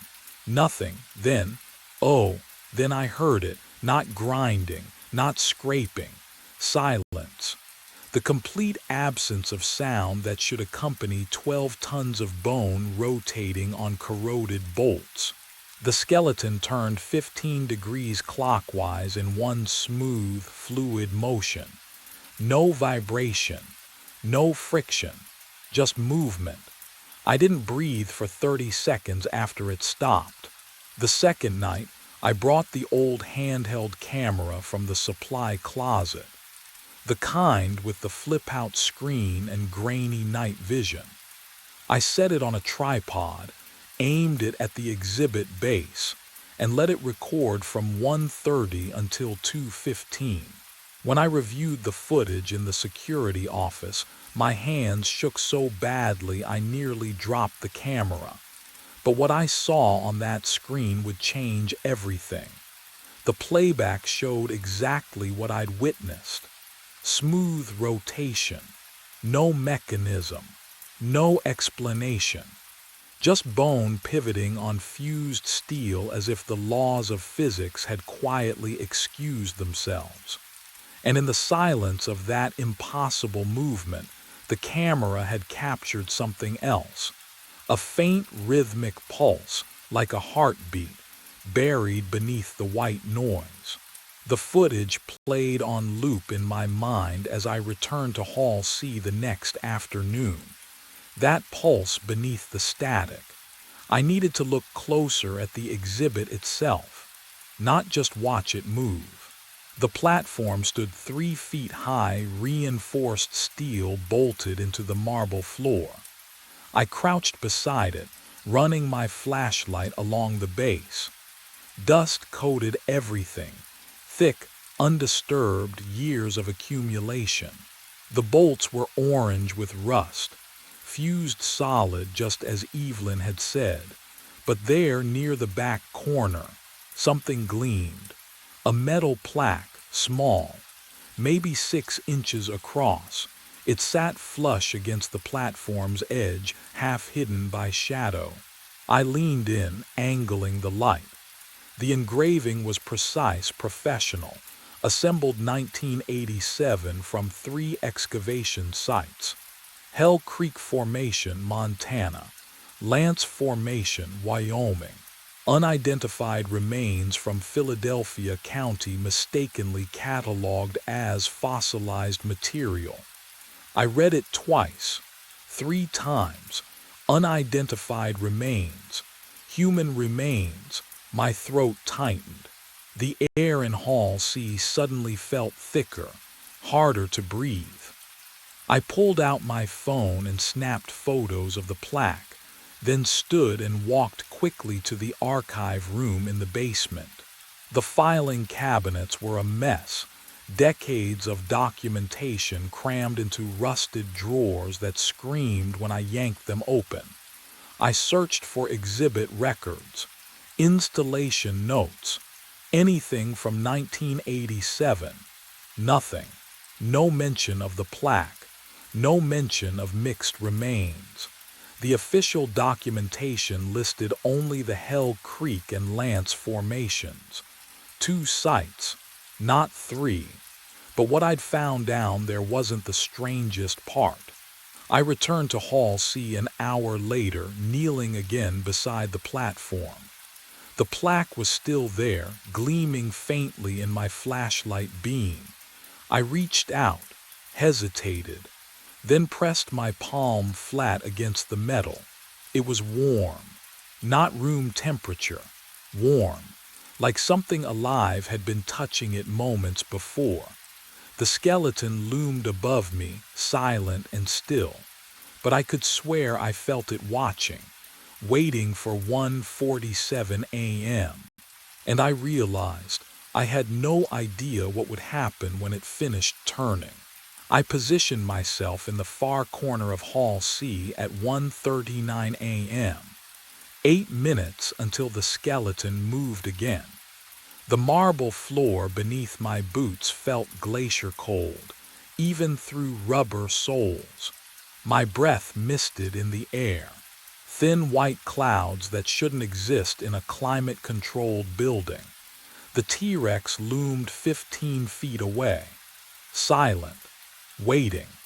I'd seen it rotate on camera, but watching through a screen was different than standing here. Can you imagine the difference? Pixels versus bone, distance versus proximity, safety versus... Whatever this was, my heart hammered against my ribs. 1:43, 4 minutes. The hall's heating vents rattled somewhere above, but the sound was wrong, delayed, like an echo arriving before the source. That uncanny wrongness crawled up my spine. 1:46, 60 seconds. I held my breath. The skeleton stood motionless, ancient bone fused to corroded steel. Nothing suggested movement was even possible, and yet, 1:47 a.m. The T-Rex rotated, smooth, impossible, 15 degrees clockwise with the whisper of grinding stone. No mechanism, no explanation, just bone pivoting on rust. Then it stopped. Silence pressed against my eardrums, and from deep inside the ribcage, a voice, my voice. I've been trapped here since 1987. The words echoed through hollow bone, distorted but unmistakable. Every night I turned toward freedom, my legs locked, my throat closed. Don't be here when I face the exit. The voice fell silent. The skeleton remained still. What would you do? Run? Investigate? I stood frozen, trying to process what I'd just heard. My own voice. But I hadn't spoken, my own words. But I'd never said them. But the real question burned deeper than fear. If that was me inside the bones, where was I standing right now? I fled Hall C and went straight to the archives. The basement stairwell was narrower than I remembered. My flashlight beam shook against the concrete walls.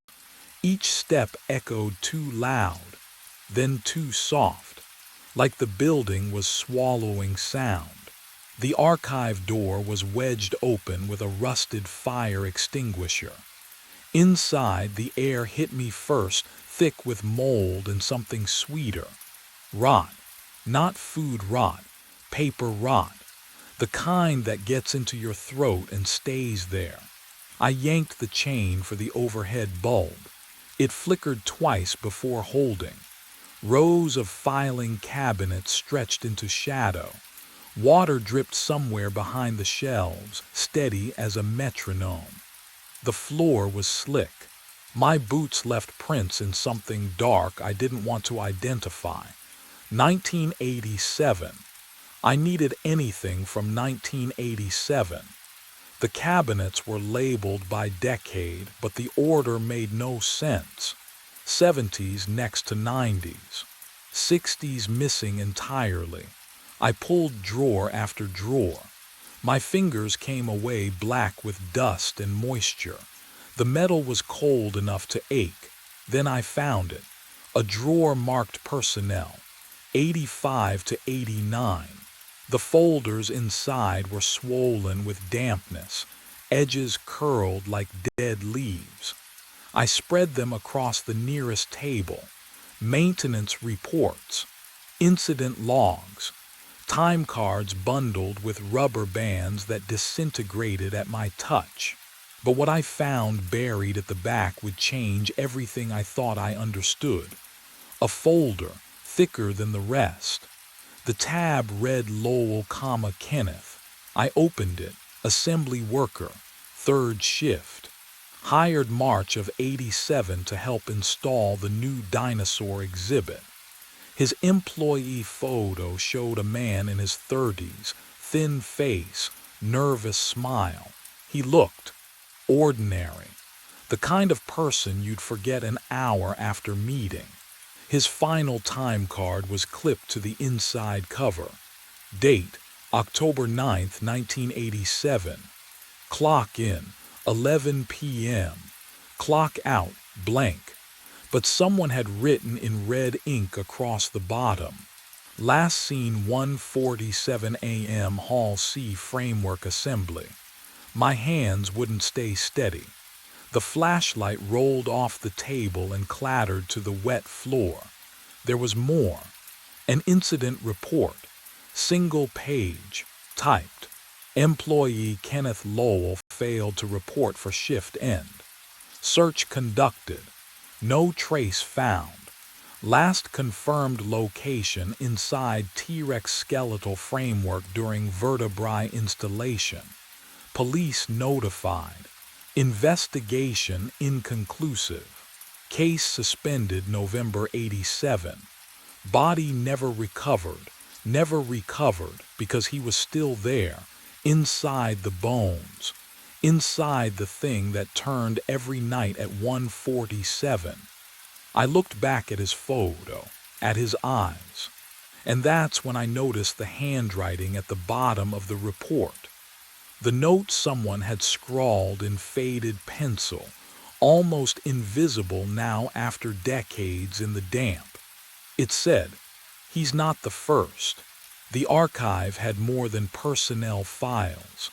I found the security tapes in a cardboard box behind the water heater. The smell hit me first. Mildew and old plastic.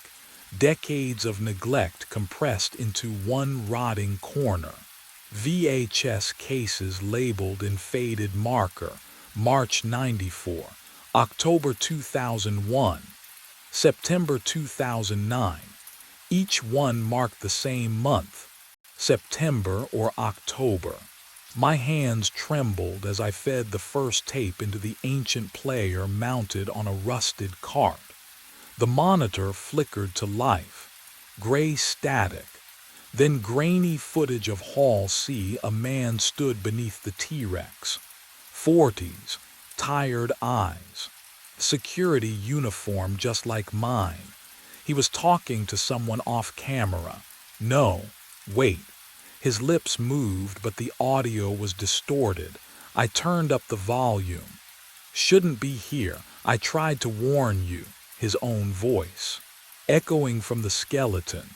I watched him stumble backward. Watched him shine his flashlight on the femur. Watched him find something carved there. His face went pale. The timestamp read October 4th, 1994, night 6. The footage cut to static. I loaded the next tape. Different man, same scene. 2001. He pressed his palm against the bone, reading something I couldn't see. His mouth formed silent words. Then he looked directly at the camera.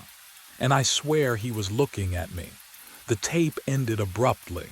I went through 4 more, each one the same, different faces, same terror, same night, night 6. But what chilled me most was the realization creeping up my spine like cold fingers. None of those men ever filed a final report. None of them clocked out. I pulled up the employment records on my phone, cross-referenced the dates. All of them vanished, without a trace. On night 6, tonight was my 5th night, and tomorrow, the pattern would demand its answer. Night 6 arrived with the weight of inevitability. I stood in the basement office at 1:43 a.m., staring at the tools I'd laid across the desk. A crowbar, bolt cutters, a hammer heavy enough to shatter bone, or whatever those fossils had become. The metal felt cold in my palms, slick with the nervous sweat that had started hours ago and never stopped. Could I really do this? Dismantle a priceless museum exhibit based on grainy VHS tapes and my own unraveling mind? What would you do? I climbed the stairs. Each step echoed through the empty building like a countdown. The crowbar scraped against my belt with every movement, a metallic whisper that made my teeth ache. At 1:45, I pushed through the doors into Hall C. The T-Rex stood motionless beneath the vaulted ceiling. No movement, no sound, just bone and shadow and the smell of something wrong, not decay exactly, but time itself gone sour. I approached the femur where I'd seen my name carved. My flashlight beam trembled across the surface, catching the grooves of letters. Russell Harding, still there, still dated 1 week from tonight. I lowered the beam. Kenneth Lowell's name sat directly beneath mine, carved in identical script. 1987 scratched beside it, but what I found beneath Kenneth's name made my breath catch in my throat. Another name, Samuel Ortiz, 1994. I angled the light lower, hands shaking now. Jacob Reinhardt, 2001. Michael Chen, 2008. The names descended down the length of the femur like tombstones, each one separated by 6 or 7 years.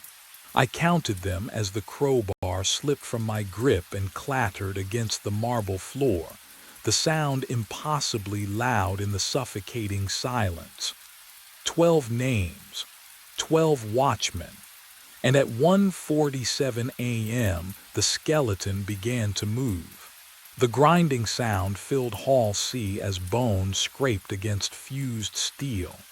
Slow, deliberate.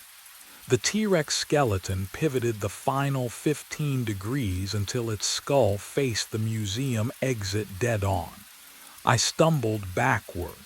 My wrench clattered against marble. The rotation stopped. Silence pressed against my eardrums, thick and suffocating. My breath came in short gasps that echoed off the vaulted ceiling. The air smelled wrong, metallic, like copper wire left too long in water. Then the jaw moved, not fast, not violent, just opening, inch by impossible inch.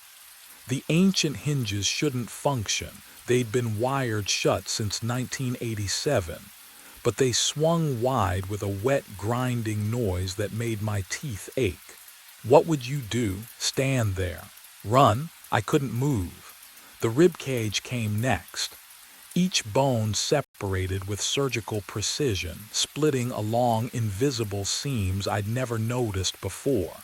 The sound was organic, living, like something hatching from the inside out. A figure emerged from between the ribs. Human, solid, real.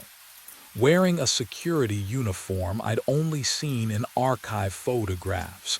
Navy blue with gold piping.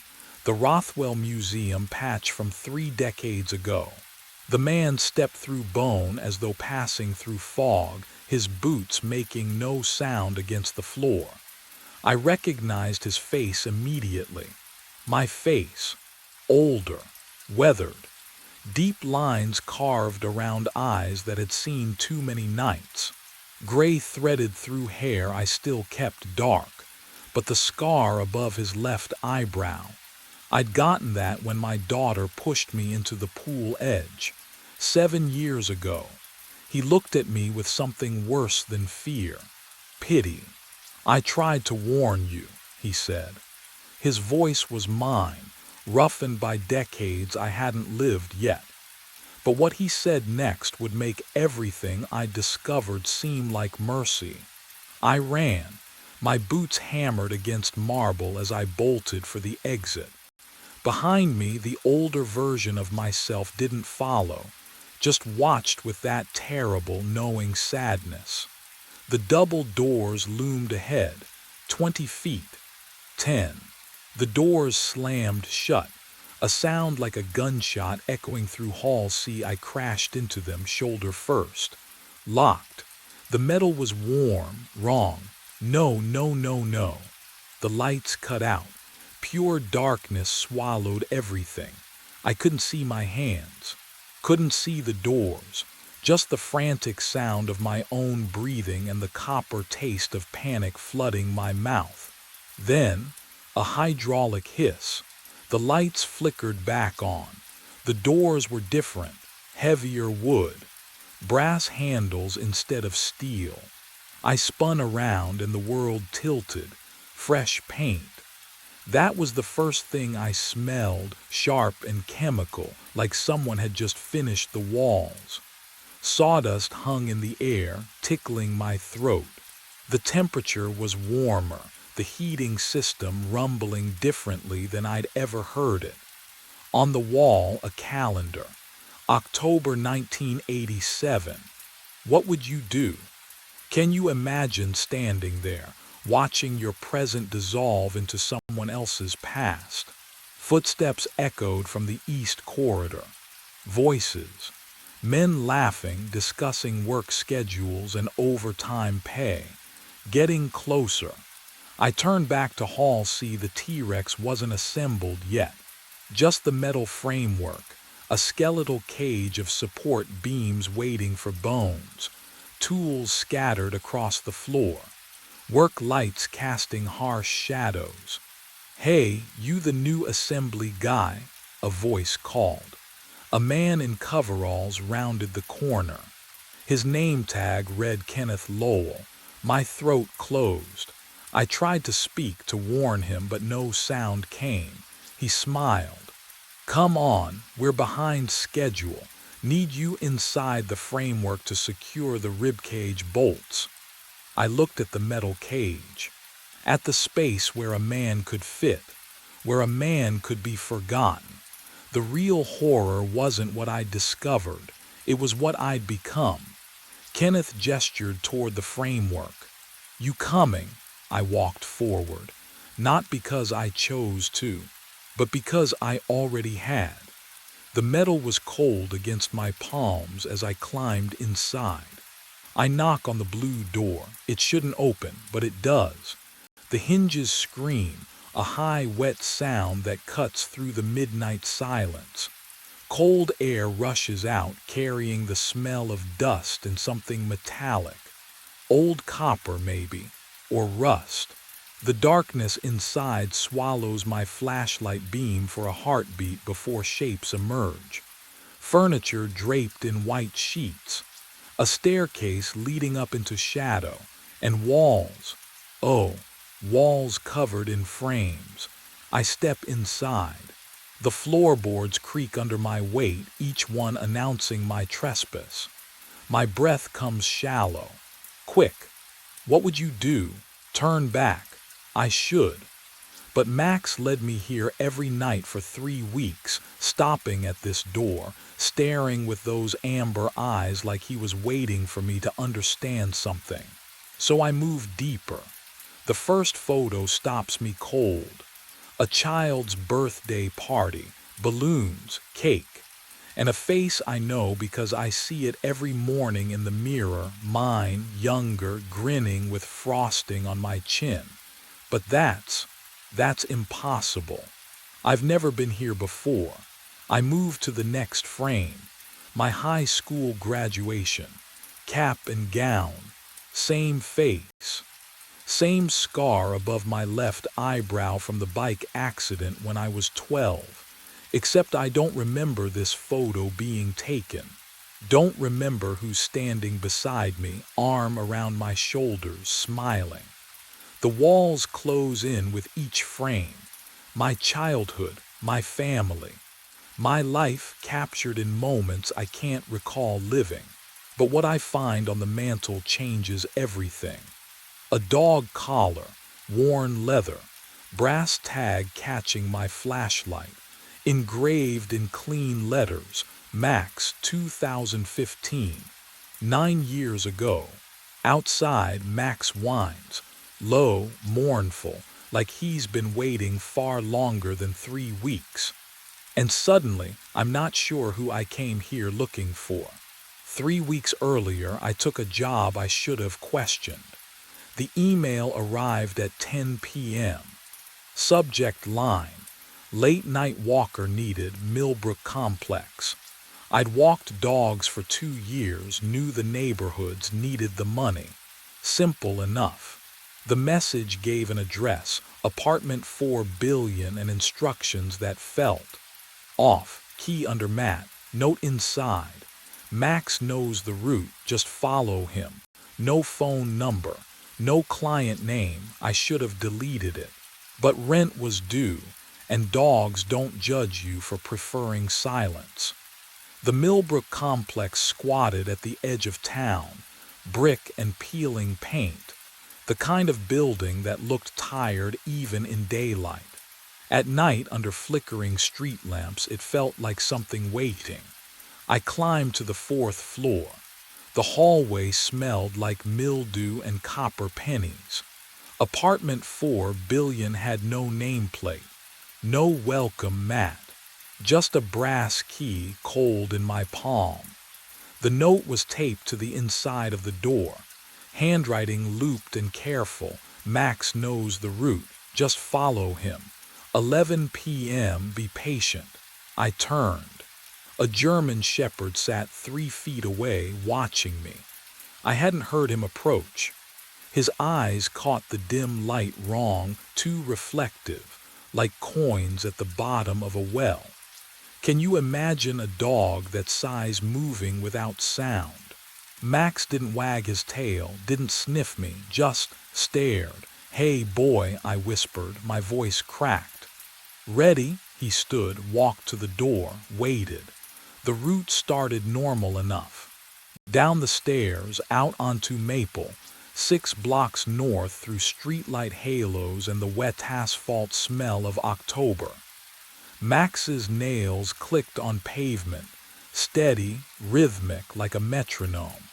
He didn't pull at the leash, didn't pause to mark territory or sniff trash, just walked, purposeful, like he'd done this 1,000 times. We turned left at Ashwood Street. That's when the air changed. You know that feeling when you're sure you've been somewhere before, but the memory won't surface. That thickness in your chest, like your body remembers what your mind doesn't. The houses here leaned closer, their windows dark and watchful. Max slowed. His ears flattened. Then he stopped, in front of a house with a blue door. The paint was faded, weathered to the color of a bruise, boarded windows, no lights. Max sat on the cracked sidewalk and stared at that door like it owed him something. 5 minutes passed, maybe more. I checked my phone, 11:43. The dog didn't move, didn't whine, just stared. Max. I tugged the leash gently. Come on, boy. Nothing. The street was too quiet. No cars, no wind. Just the weight of that blue door pressing against my vision, filling my peripheral sight until I couldn't look away. My fingers went numb around the leash. The house smelled wrong, smoke and wet dog and something sweet underneath, like rotting fruit. Finally Max stood, turned, walked us home. I should have been relieved, but what I didn't know yet was that we'd do it again. The next night, and the night after, same time, same route. Same 5 minutes in front of that blue door, while Max sat vigil for something I couldn't see. And every single time, the house would smell a little more familiar. I went back during the day, couldn't help it. After 5 nights of watching Max sit at that blue door like it was the only thing that mattered, I needed to see it in sunlight. Maybe it would look normal. Maybe I'd realize I'd been letting the late hour twist things into something they weren't. But the house looked worse in daylight. The windows were boarded with plywood that had gone gray and warped. No mailbox. No numbers on the door. Just the faded blue paint peeling in long, dry strips. The porch sagged in the middle, and the lawn had gone to weeds so tall they brushed my knees as I walked up. I knocked on a neighbor's door first. An older woman cracked it open, silver chain still latched. Do you know who lives here? I pointed at the blue door house. Her eyes flicked past me, then back to my face. Something changed in her expression. No one. How long has it been empty? She started closing the door. I don't know, long time. Wait, do you know anything about the door shut? The deadbolt clicked. I tried 2 more houses. One didn't answer. The other, a man in his 40s, looked at me like I'd asked him to dig up his own grave. He shook his head before I even finished the question and stepped back inside. What were they so afraid of? The blue door wasn't locked. That should have stopped me. It didn't. Inside, the air was thick and still, like it hadn't moved in years. Dust hung in the shafts of light that leaked through gaps in the boarded windows. The furniture was still there, couch, coffee table, a bookshelf against the far wall, all of it covered in a fine layer of gray. But it was arranged like someone still lived here, like they'd just stepped out. On the kitchen wall hung a calendar. I walked closer, my shoes leaving prints in the dust on the floor. March 2015. I touched the paper. It crumbled slightly under my fingers. 9 years. The smell hit me then. Faint but unmistakable, wet dog. That earthy, warm scent of damp fur, and underneath it, something metallic, copper, the kind of smell that coats the back of your throat. I turned, scanning the room, no dog, no source, and then I heard it, Max's whine, high and soft and desperate. But Max wasn't here. I'd left him at the apartment. This was memory, wasn't it? Some trick of my mind pulling his sound from the nights we'd stood outside. The whine came again, closer. I spun toward the hallway. The sound had come from deeper in the house, from the room at the end of the hall where the door stood halfway open. And that's when I realized I could see my breath. I drove home with my hands shaking on the wheel. The cold I'd felt inside that house still clung to my skin, even though the afternoon sun blazed through the windshield. My mind circled back to one simple fact. Someone had hired me to walk Max. Someone had left a key. Someone had paid up front for 3 months. Someone had to explain this. Back in my apartment, I pulled out my phone and scrolled to the contact labeled Client 4B. The number sat there like it always had. Normal, real. I pressed call, 3 tones. Then a recorded voice, flat and automated. The number you have reached is not in service. I tried again. Same result. I stared at the screen and felt something shift in my chest. When had I last spoken to this client? I couldn't remember. Not once in 3 weeks had they called to check in. Not once had I needed to report anything. The dog just knew the route. I grabbed my jacket and headed to the Millbrook complex. The building manager's office smelled like burnt coffee and cheap air freshener, a cloying vanilla that stuck to the back of my throat. Mrs. Kowalski looked up from her crossword puzzle with the expression of someone interrupted mid-nap. Help you? Yeah, I need to ask about one of your tenants. Apartment 4B, her pen paused. 4B. Right. I've been doing dog walking services for them, but I can't seem to reach them, and there's no one in 4B, she said it simply. Matter of fact, I blinked. What?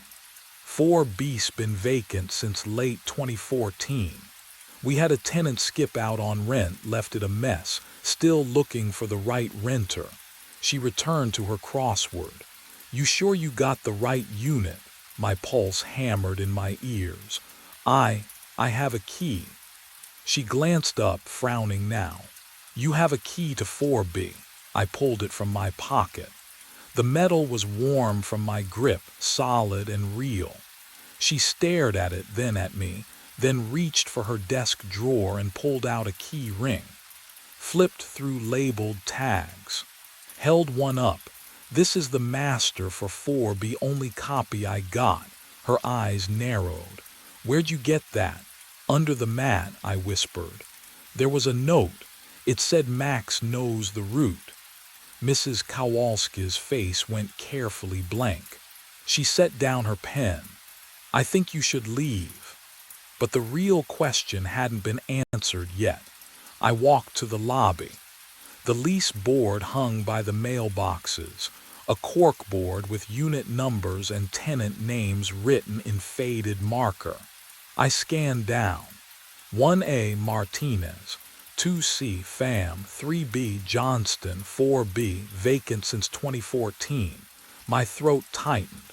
I turned and walked up the stairs, 2 flights down the hall, counting doors. 1B, 2B, 3B. 4B, I slid the key into the lock. It turned, smooth, easy, like it had every night for 3 weeks.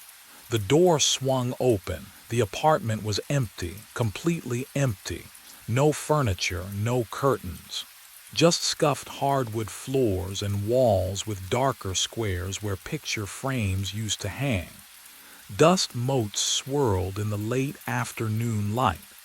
Except, in the corner of the living room sat a dog bed. Faded blue fabric, edges frayed, and embroidered on the side in crooked letters, Max.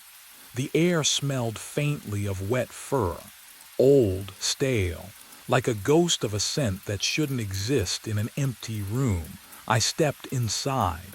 My footsteps echoed. The dog bed looked used. The center was compressed, shaped by weight and time. I knelt and touched the fabric. It was cold, but I could swear I felt the texture of dog hair beneath my fingertips. What would you do if everything pointed to something that couldn't exist, but you could still touch it? I checked my watch. 4:15. In 6 hours and 45 minutes, Max would be waiting at the door, and he would lead me down the same 6 blocks. Turn left, stop at the blue door, just like he had every single night since this started. Since when exactly? I tried to remember the first night, the note, the key, but the memory felt slippery, like trying to hold water. I remembered doing it. I just couldn't remember it starting. My phone buzzed. I pulled it out, hands trembling, hoping for something, anything that made sense. No notifications, but the screen showed 11:03 p.m. I looked at my watch again. 4:15. The phone's clock ticked forward. 11:04. And from somewhere deep in the empty apartment, I heard the soft jingle of a collar and the click of claws on hardwood, though nothing was there. I drove to the office instead of going home. The dog walking service shared space above a veterinary clinic, and the smell of disinfectant mixed with old coffee always made my stomach turn.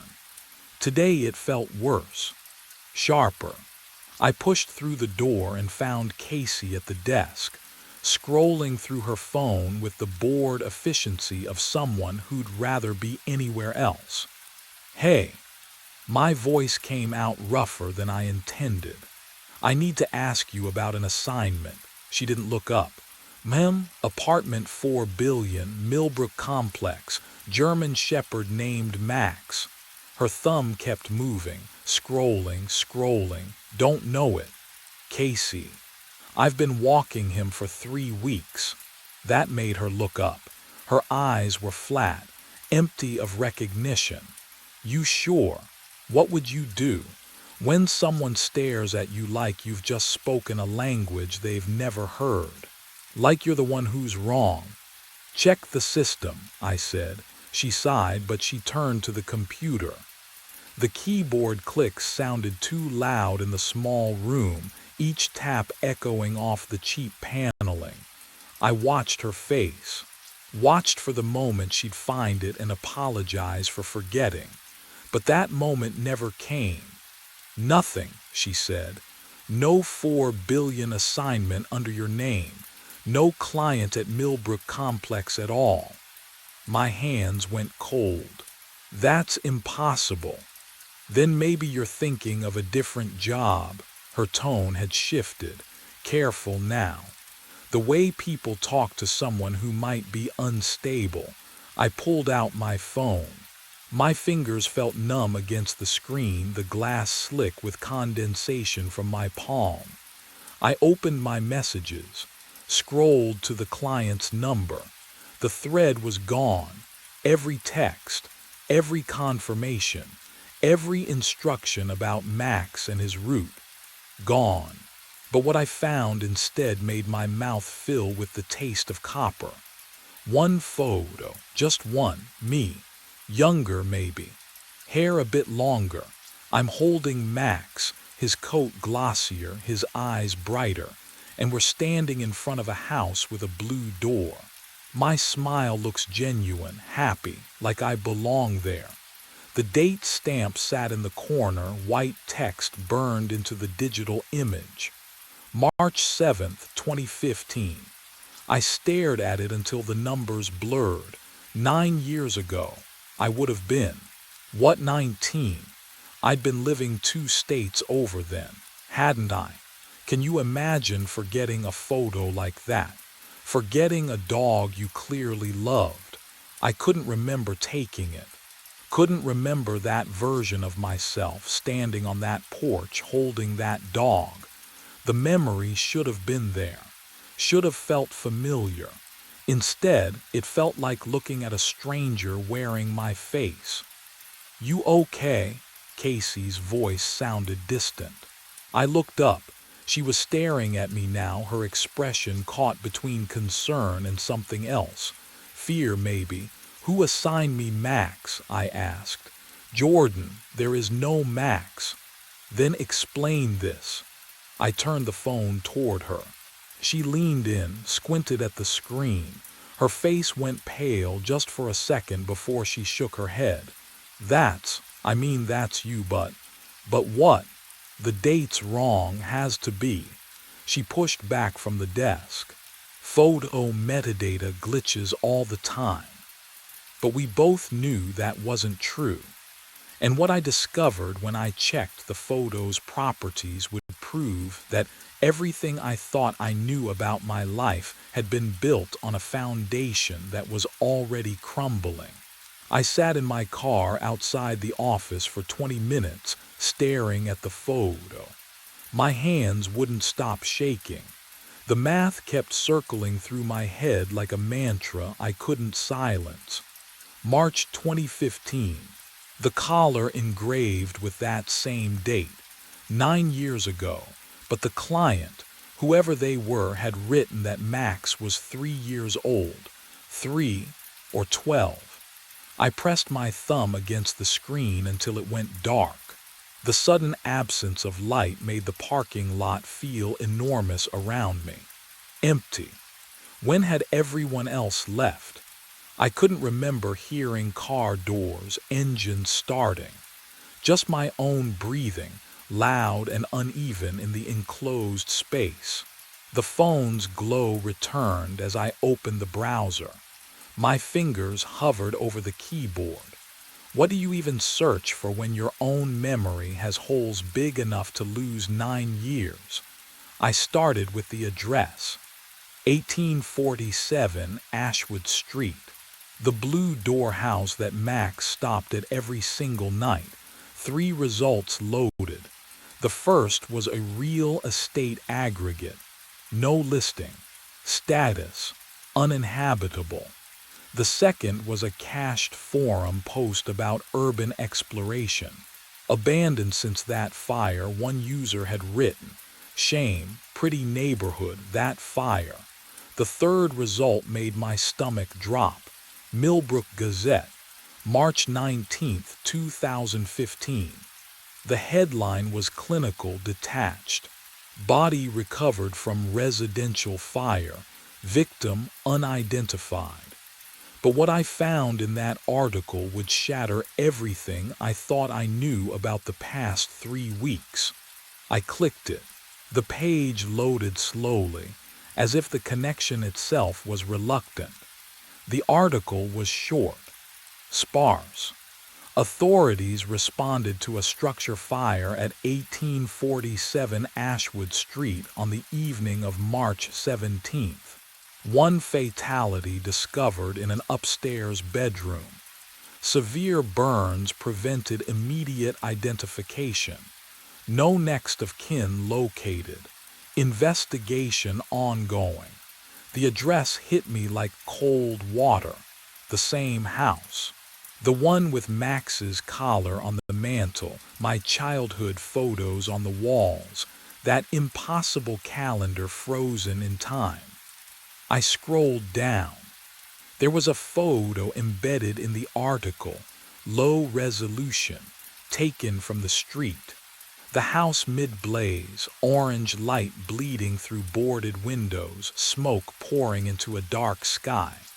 And there, barely visible in the corner of the frame, a blue door, my blue door. The next image was smaller. A police reference photo, they called it. Victim's personal effects recovered from the scene. I had to zoom in to see it clearly. A dog collar. Metal tags catching the camera flash. I could just make out the engraving. Max. The air in the car felt wrong. Too thick. Too warm. I cracked the window and heard. Nothing. No traffic. No wind. Just that awful, suffocating silence that presses against your eardrums until you hear your own pulse. I went back to the article, scrolled past the details I'd already absorbed. At the bottom, there was one more photo. A witness had submitted it, taken earlier that day before the fire. The caption read, "Victim's appearance remains unclear due to image quality." The photo was blurred. Motion maybe, or smoke already starting. But I could see the outline of a person standing on the porch.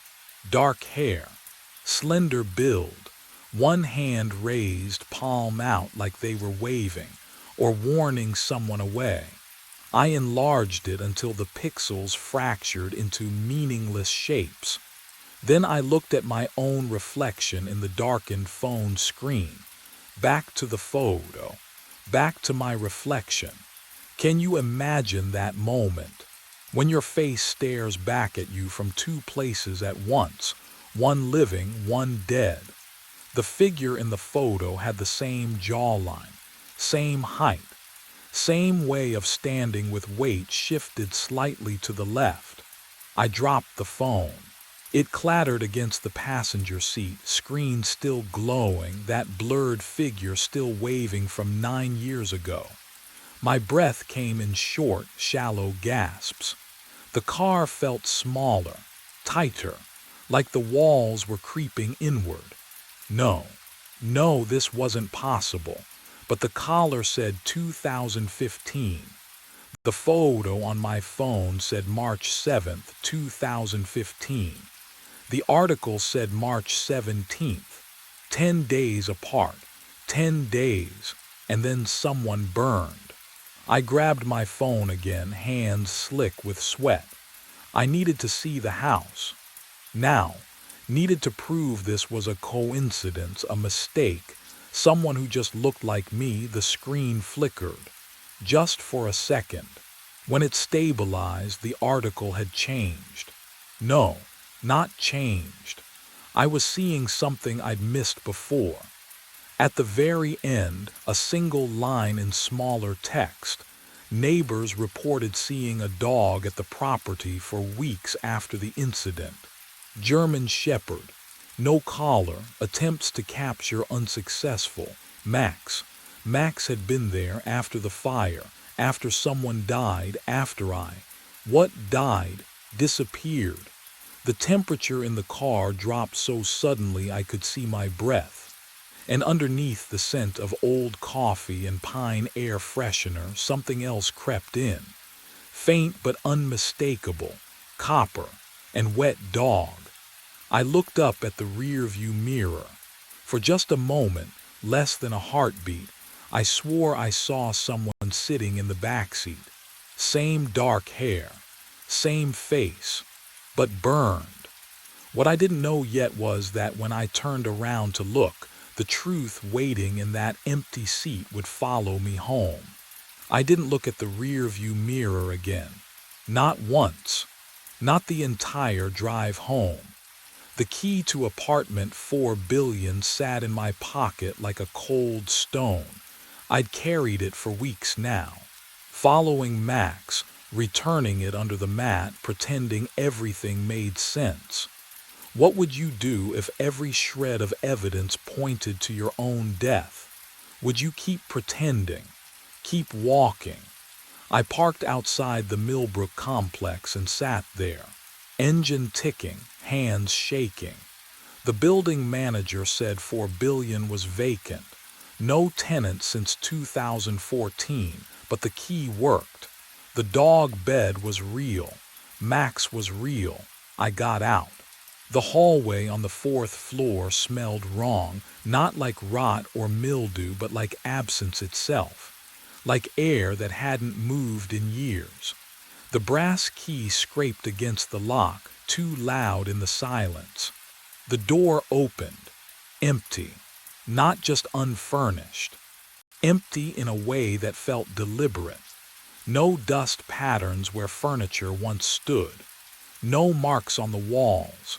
Just bare floorboards and a dog bed in the center of the room, Max's name stitched in faded blue thread. And beside it, a framed photo lying face up. But what I saw in that frame would unravel everything I thought I knew. I knelt down. My knees cracked against the wood. The photo showed me, younger, maybe 5 years ago, kneeling on a porch. Max sat beside me, tongue out happy. Behind us, the blue door. And beyond that, through the window, smoke. Gray tendrils curling against glass. March 7th, 2015. The date was written on the back in my handwriting. I lifted the frame. The glass caught the dim hallway light. and my reflection stared back. Not me. Not exactly. The eyes were hollow, burned edges around the sockets, mouth open in a silent scream I couldn't hear. And then, footsteps in the hallway behind me. The footsteps stopped just outside the door. I froze. Photo frame still gripped in both hands, glass pressing cold against my palms. The burned reflection stared back at me from its surface, mouth twisted in that silent scream I couldn't hear but somehow felt vibrating in my chest. Then the voice came, low, familiar, like hearing a recording of yourself played back through water. Max has been walking himself for 9 years, trying to bring me home. The air in the hallway smelled wrong. Not musty or stale like an abandoned building should smell, but clean, antiseptic, like a hospital corridor at 3 in the morning. I died in that house. My breath caught.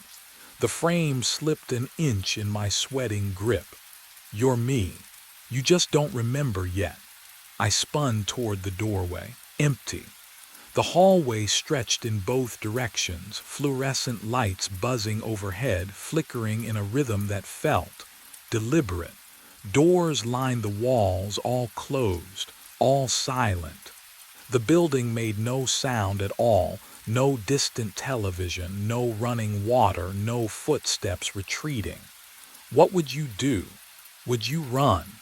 Would you convince yourself you'd imagined it? I couldn't move, because Max was there, sitting perfectly still in the doorway, exactly where he'd been when I entered. His amber eyes locked on mine with an intensity I'd mistaken for loyalty these past weeks. His tail lay flat against the floor, unmoving. Dogs wag when they see their owners. Dogs shift their weight, pant, tilt their heads. Max did none of those things. He just watched, like he was waiting for me to understand something I should have known all along. But what I didn't know yet was that understanding wouldn't save me. I stepped toward him, legs shaking. Max. His ears didn't twitch at his name. He didn't blink. And when I got close enough to see my own reflection in those amber eyes, I saw the truth staring back. Not my face, but the burned one from the photograph. Hollow, ancient, waiting. The frame fell from my hands and shattered on the floor, and that's when Max finally moved, standing slowly, turning toward the hallway, looking back once as if to say, "Follow." I followed Max toward the hallway window. The glass was cold. I could feel it from 3 feet away, that unnatural chill that makes your skin prickle. My breath didn't fog it. I stepped closer. The reflection wasn't mine. Oh, it wore my face. Same cheekbones, same jawline, but the skin was melted wax pulled tight over bone. Burns crawled up the neck like vines. The eyes, older, so much older. The mouth moved without sound, forming 2 words over and over. Come home. Have you ever run from yourself? From the thing you know you are but refuse to see? I ran. My feet hit the stairs. The apartment door slammed behind me. Cold air bit my lungs as I burst onto the street. I didn't think, didn't need to. My body knew the route. 6 blocks straight. Streetlights flickered overhead. My footsteps echoed off empty storefronts, alone, always alone. But I could hear something else beneath them. Pause steady, relentless, turn left. The blue door loomed ahead, paint peeling like dead skin. I don't remember deciding to go inside, but my hand was already on the knob. It opened. The house smelled like wet ash and copper. Photos lined the walls just as before, but now they were moving, not like film, like time-lapse decay. In the first frame, I was 5, holding a birthday cake. As I watched, the candles melted. My face grew. 10 years old. 15, 20. The smile faded, the eyes hollowed. But what I saw in the last frame made my throat close. Max sat on the mantel beside his collar, perfectly still. Not a dog anymore. Never a dog, just waiting. His amber eyes locked onto mine. And in them, I saw every night of the past 9 years folding in on themselves like origami, collapsing into this single moment. And I realized the route had never been about walking him home at all. The glass didn't shatter, it parted like water, like smoke.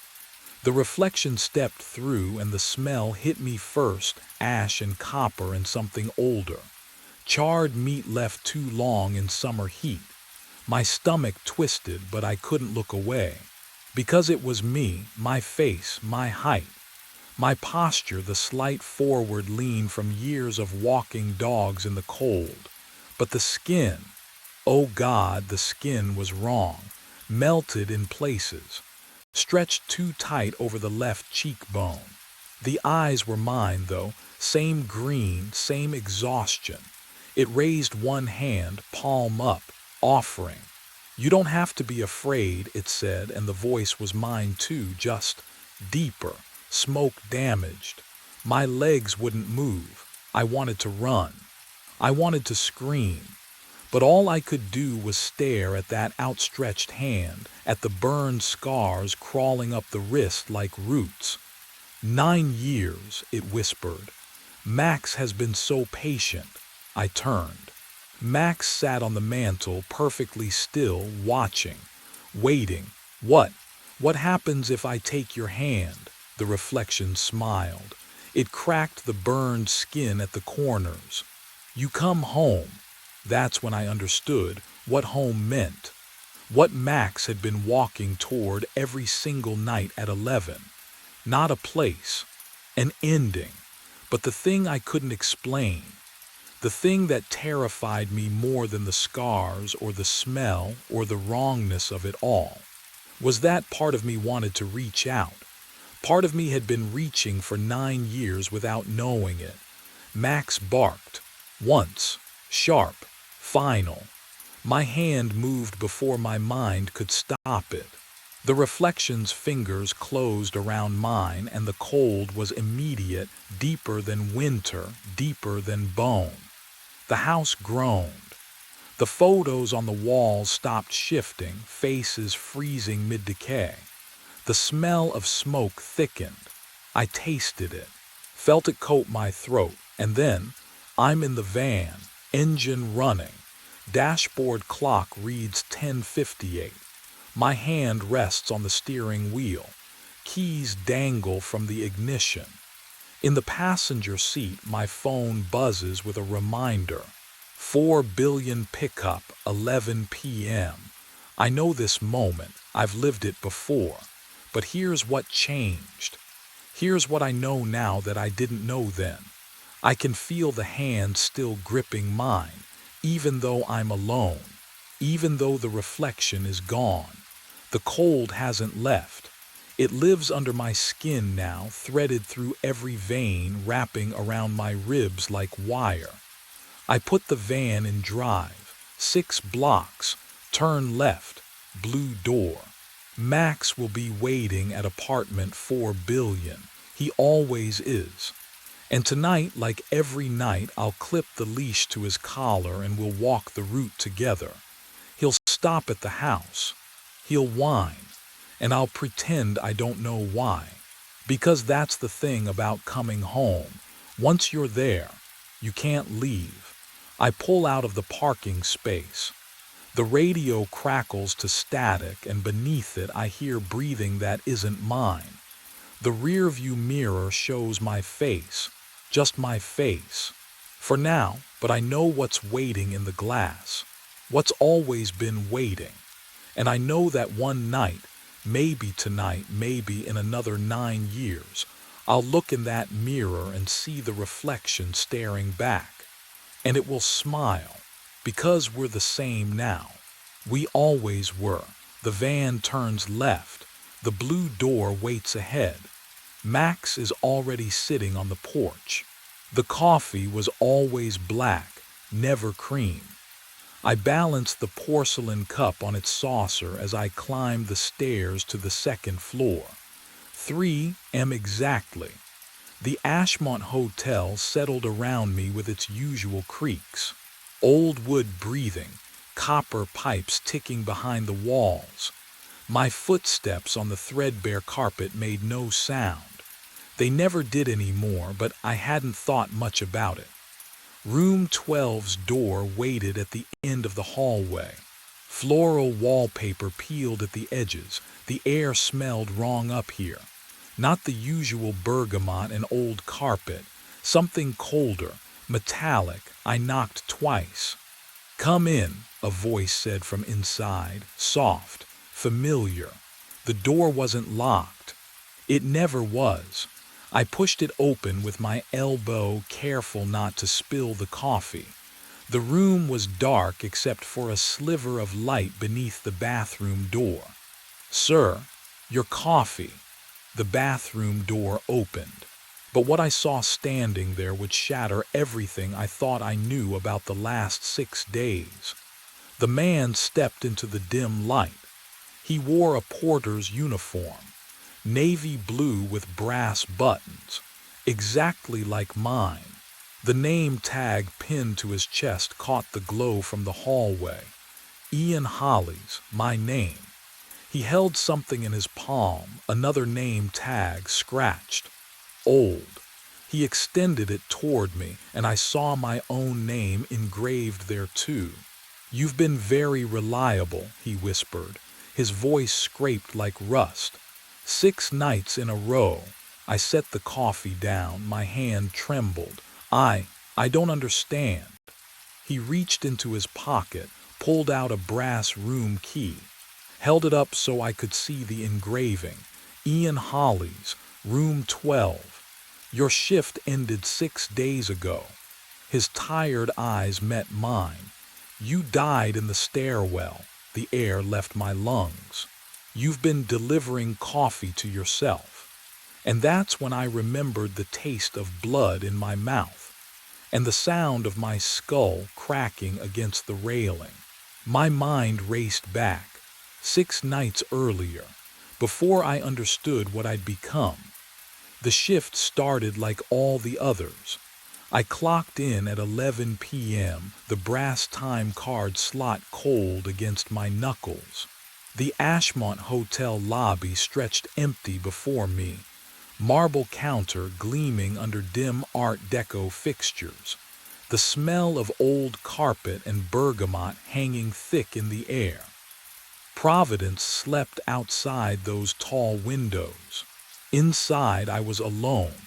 That's how I preferred it. No day staff asking how I was.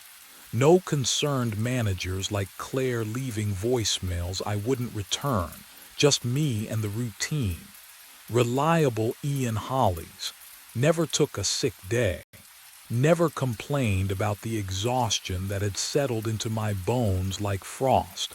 At 3 a.m. exactly, the phone rang. The sound cut through the silence, sharp and insistent. I lifted the receiver. "Front desk." A voice, barely a whisper. "Room 12. Black coffee, no cream, no sugar." "Right away, sir." I should have noticed something then. The way the request felt, familiar, like I'd heard it before, though this was the first call all night. But what happened next would unravel everything I thought I knew. I prepared the coffee in the back room, hands moving through muscle memory. Carried the tray to the elevator. The ascent hummed in my ears, too loud, too slow. 2nd floor. The hallway stretched before me, narrow and dim. Room 12's door stood slightly ajar. I knocked twice. "Room service." "Come in." The man sat on the bed's edge, hotel robe hanging loose on his frame. He looked tired, 60s maybe. eyes that had seen too many sleepless nights. He took the coffee without looking at me. "Same time tomorrow," he said, not a question, a fact. I nodded, turned to leave. That's when I heard it, the lobby clock downstairs ticking backward. Once. Just once. I paused in the doorway, glanced at the hallway mirror. My reflection moved a half second behind me. I blinked. It blinked. After. And I realized the hotel had already started rewriting me. I ran. Down the second-floor hallway. Past the elevator with its tarnished brass doors. My shoes struck the carpet in rhythm with my heartbeat, fast, too fast. The stairwell door loomed ahead and I shoved through it without thinking.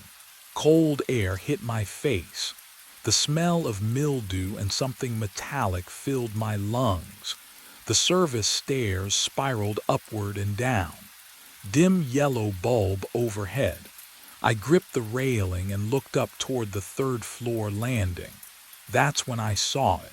A body, slumped against the wall, porter uniform. Dark stains spreading across the chest. Head tilted at a wrong angle. One arm bent beneath, fingers curled. The blood had soaked into the fabric, dried in patches that looked almost black in the weak light. I climbed the stairs. Each step felt like wading through water. My legs refused to move properly, but I forced them. Up, up. The copper smell grew stronger. The face was mine. What would you do? Would you touch it? Make sure it was real? I knelt beside myself. The skin was cold when I pressed 2 fingers to the neck. Waxy. No pulse. Of course, no pulse. The eyes were half open, staring at nothing. A thin line of dried blood traced from the temple down to the jaw. But what I discovered next would unravel everything I thought I understood. I fumbled for my phone. Hands shaking so badly I nearly dropped it. 911. I tried to dial. The screen lit up, but the numbers. They rearranged themselves, became extensions. Room numbers. I pressed the buttons anyway. The phone rang once, twice. A recorded voice answered, "You have reached the front desk. Please hold." No, I tried again. Same result. Internal extension. I scrolled through my contacts. They were all gone. Replaced with hotel departments that didn't exist. Housekeeping. Maintenance. Room service. Concierge. I tried to call out. My voice echoed in the stairwell, bouncing off concrete walls. "Help! Someone please!" Silence swallowed the words. I ran back down, burst through the lobby doors. The marble counter sat empty. No one behind the desk. The brass bell gleamed under the chandelier light, but when I struck it, the sound died instantly. No echo, no resonance. "Claire," I called out. Claire Dunbar, the day manager. She should have arrived by now. What time was it? I checked the clock above the desk. 3:15 a.m., still night, but hadn't I been working for hours? Days. The light outside the windows showed nothing, just black glass reflecting the lobby back at me. I walked to the front doors, pushed them open. The lobby greeted me on the other side. I was standing behind the front desk, facing the entrance I just walked through. Can you imagine that? Walking forward and ending up where you started. I tried again. Side exit. Emergency exit. Every door opened to the same space. The hotel folded in on itself, trapping me in its geometry. That's when the real truth began to surface. I moved through the hallways, checking rooms, knocking on doors, shouting names I'd seen in the guest registry. No one answered. I climbed to the second floor, the third, the fourth. Every hallway stretched empty, carpet worn in familiar paths, sconces burning with soft light, but no sounds, no footsteps, no televisions murmuring through walls, no water running in pipes. The hotel breathed around me, but it was empty of life. I returned to the front desk and opened the guest book. My hands left smudges on the pages. The last check-in was dated 6 days ago. The last checkout 8 days before that. No one had come. No one had left. And I had been delivering coffee every night to a guest who shouldn't exist in a hotel where no one was supposed to be. The silence pressed against my eardrums. I could hear my own pulse now, a frantic drumbeat that matched the ticking of the clock. Except, I turned to look.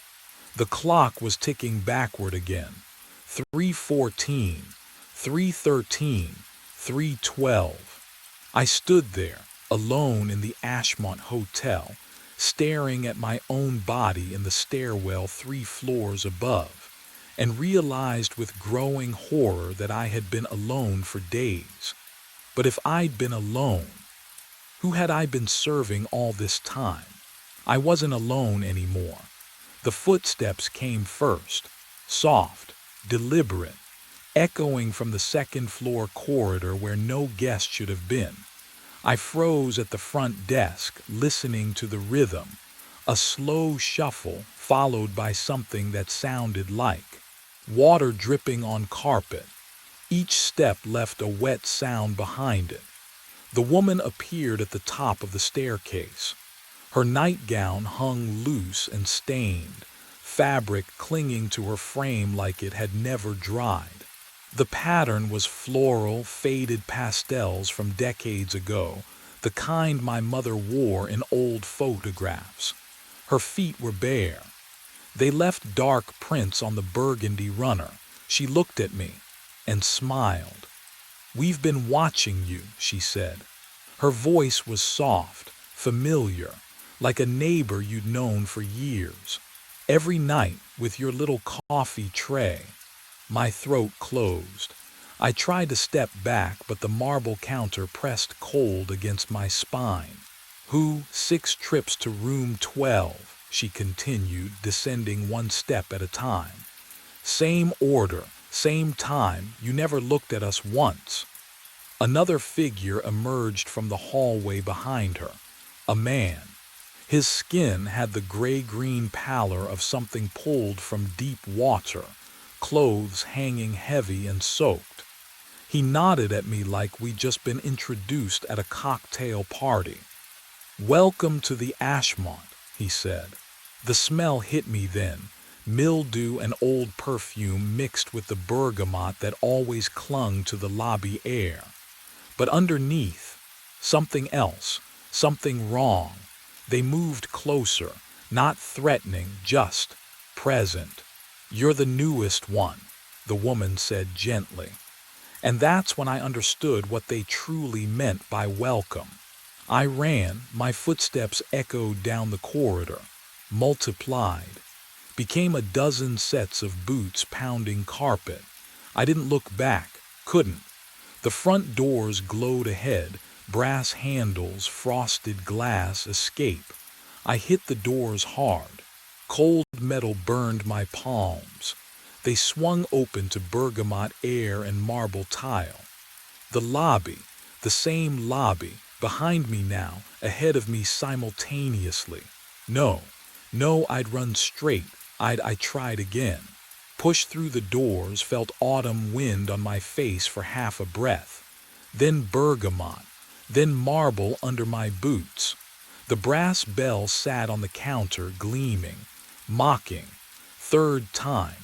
4th. Each time the doors opened to the place I'd just left. The hallways then, service corridors, loading dock. I ran until my legs ached with remembered exhaustion. The 2nd floor hallway stretched before me, impossibly long. Room 7.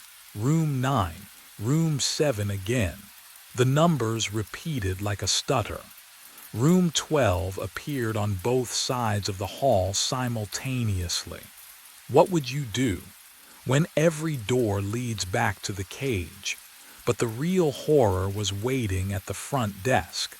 The guest book lay open, old leather, pages yellowed and swollen with decades of humidity. I'd signed guests in and out 1,000 times, never really looked at the entries before mine. I looked now. Oh God, my name, Ian Hollies, Ian Hollies, Ian Hollies. Hundreds of times, thousands. Signatures marching back through the pages. 1998 in confident script. 1973 in careful printing. 1952 in fountain pen loops that bled through the paper. The handwriting changed, decade after decade. Different hands, different lives, but always the same name. The hotel wasn't just trapping me, it was erasing who I'd been, replacing me, making me into every porter who'd ever died here. And I could feel it happening. My memories blurring at the edges, my signature already shifting into something that wasn't quite mine anymore. The pain came back first, not all at once, in fragments, like glass breaking in slow motion, each shard catching light before it falls. I stood at the front desk, staring at my name written in 100 different hands, and my chest tightened. The same tightness, the one I'd ignored. It happened. When, 1 week ago, maybe longer, time felt slippery here like water through my fingers. I remembered the beginning of my shift, clocking in, the usual routine. Coffee at 3 a.m. for room 12, but before that, oh God, before that, my chest had ached, sharp, insistent, like something twisting between my ribs. I'd ignored it. Of course I did. Have you ever been so tired you can't tell the difference between exhaustion and dying? The memory surfaced clearer now. I'd taken a break, just 5 minutes. Told myself I needed air, but the hotel didn't have air. Only the stale bergamot smell mixing with something metallic. Copper, old pennies. I'd climbed the stairwell, hand pressed to my chest, counting breaths. 1, 2, 3. The landing on the 3rd floor. I sat on the top step.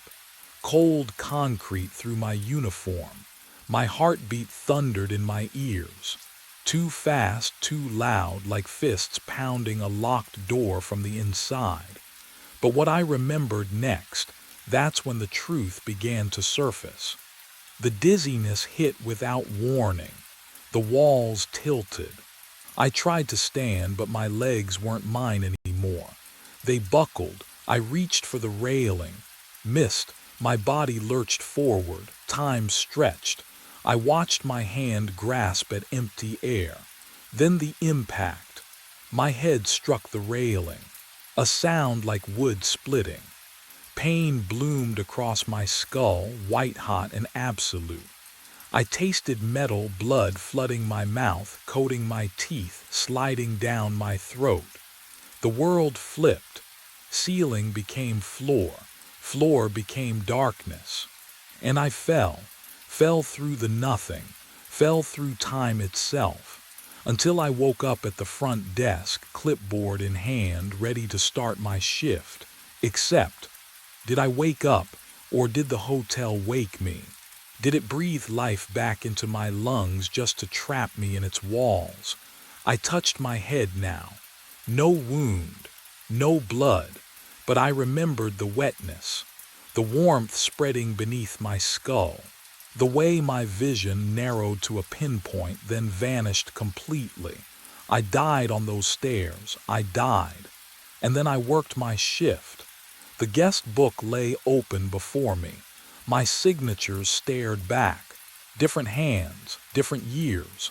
53, 73, 98. They all remembered this moment too. They all stood here piecing together their deaths, realizing the hotel had already written their ending. The lobby clock ticked backward. Once. Twice. I looked up at the stairwell door. And that's when I understood. I'd been climbing those stairs every night, replaying my death over and over, thinking it was routine. I took the stairs two at a time back to room 12. The worn carpet muffled my footsteps, but the old wood beneath still groaned under my weight. My hand trembled as I reached for the door. It opened before I could knock. The guest stood there in his robe, holding that familiar cup of black coffee. Steam rose between us, carrying the bitter smell that had marked every delivery for 6 nights. "You," I said, my voice cracked. "Tell me what this is." He stepped aside, gestured me in. The room was cold, colder than any room should be. I crossed the threshold and the door closed behind me with a soft click that sounded too final. "Sit," he said. "I'll stand." He smiled, tired, sad. "I said the same thing 3 weeks ago." My chest tightened. "What do you mean?" "I was you." He set the coffee cup on the nightstand, his hands. I recognized the scar on his left thumb, the one I got from a broken luggage clasp 2 years ago. I delivered coffee to this room every night at 3 a.m. I found my body in the stairwell. I read the guest book, all of it. But what he said next would strip away the last thread of hope I was clinging to. He turned to face me fully, and the shadows in the room seemed to shift. His features blurred at the edges, then sharpened again. My own face stared back at me, older, more hollow, but unmistakably mine. "No," I whispered. "That's not." "This hotel keeps us," he said, and his voice was my voice, just worn down by weeks of speaking these same words. "We serve forever. You delivered coffee to me because I was you 3 weeks ago. Now you become the guest. The next porter will serve you. The cycle continues." I stepped back, hit the wall. The floral wallpaper felt damp under my palms. Can you imagine discovering your future is nothing but an endless loop of the worst night of your life? "The hotel feeds on us," he continued. His eyes, my eyes, held decades of exhaustion. "It takes everything we sacrificed. All those missed lunches, all those ignored warning signs, every time we chose work over living." He moved closer. "It turns devotion into fuel." The room seemed to tighten around me, the walls breathing in as I tried to breathe out. And that's when I understood what being trapped truly meant. "No," I hurled the coffee cup against the wall. Porcelain exploded, a sharp crack that rang through room 12 like a gunshot. The guest didn't flinch, he just watched me with those tired eyes that were somehow mine, 3 weeks older, 3 weeks deeper into this nightmare. "I'm not you," I said, my voice shook. "I won't become you." "You already are," the walls groaned. Not like settling wood or old pipes, like breathing. I turned, ran, out into the hallway where the carpet smelled like bergamot and mildew and something bitter I couldn't name. My shoes pounded against the floor, but the sound came back wrong, delayed by half a heartbeat, like the building was tasting each step before releasing it. Every door I passed had a brass plaque. "Room 12, Room 12, Room 12. I stopped, spun around, behind me, the same. Identical doors stretched in both directions, fading into darkness that the hallway lights couldn't touch. Can you imagine, every room the same, every number a lie? But what I saw when I opened the first door made my breath stop entirely. My uniform hung in the closet. Navy blazer, brass name tag, Ian Holly's night porter. The fabric swayed though no air moved. I slammed the door. Tried the next one. Same closet, same uniform, same name tag catching the light. Behind me, porcelain scraped against carpet. I turned slowly. The coffee stain from room 12 was spreading, crawling across the hallway floor like spilled ink. No, like blood, dark and wet and wrong. It moved toward me with purpose, tendrils reaching, and the smell, oh God, the smell wasn't coffee anymore. It was copper, metallic. The taste of it filled my mouth even though I hadn't touched it. The walls shifted inward. An inch, then another. Ian, my name whispered from behind every door. A dozen voices, 100, all mine, all slightly different. Ian Holly's. Ian, Ian. The hallway compressed. The doors multiplied.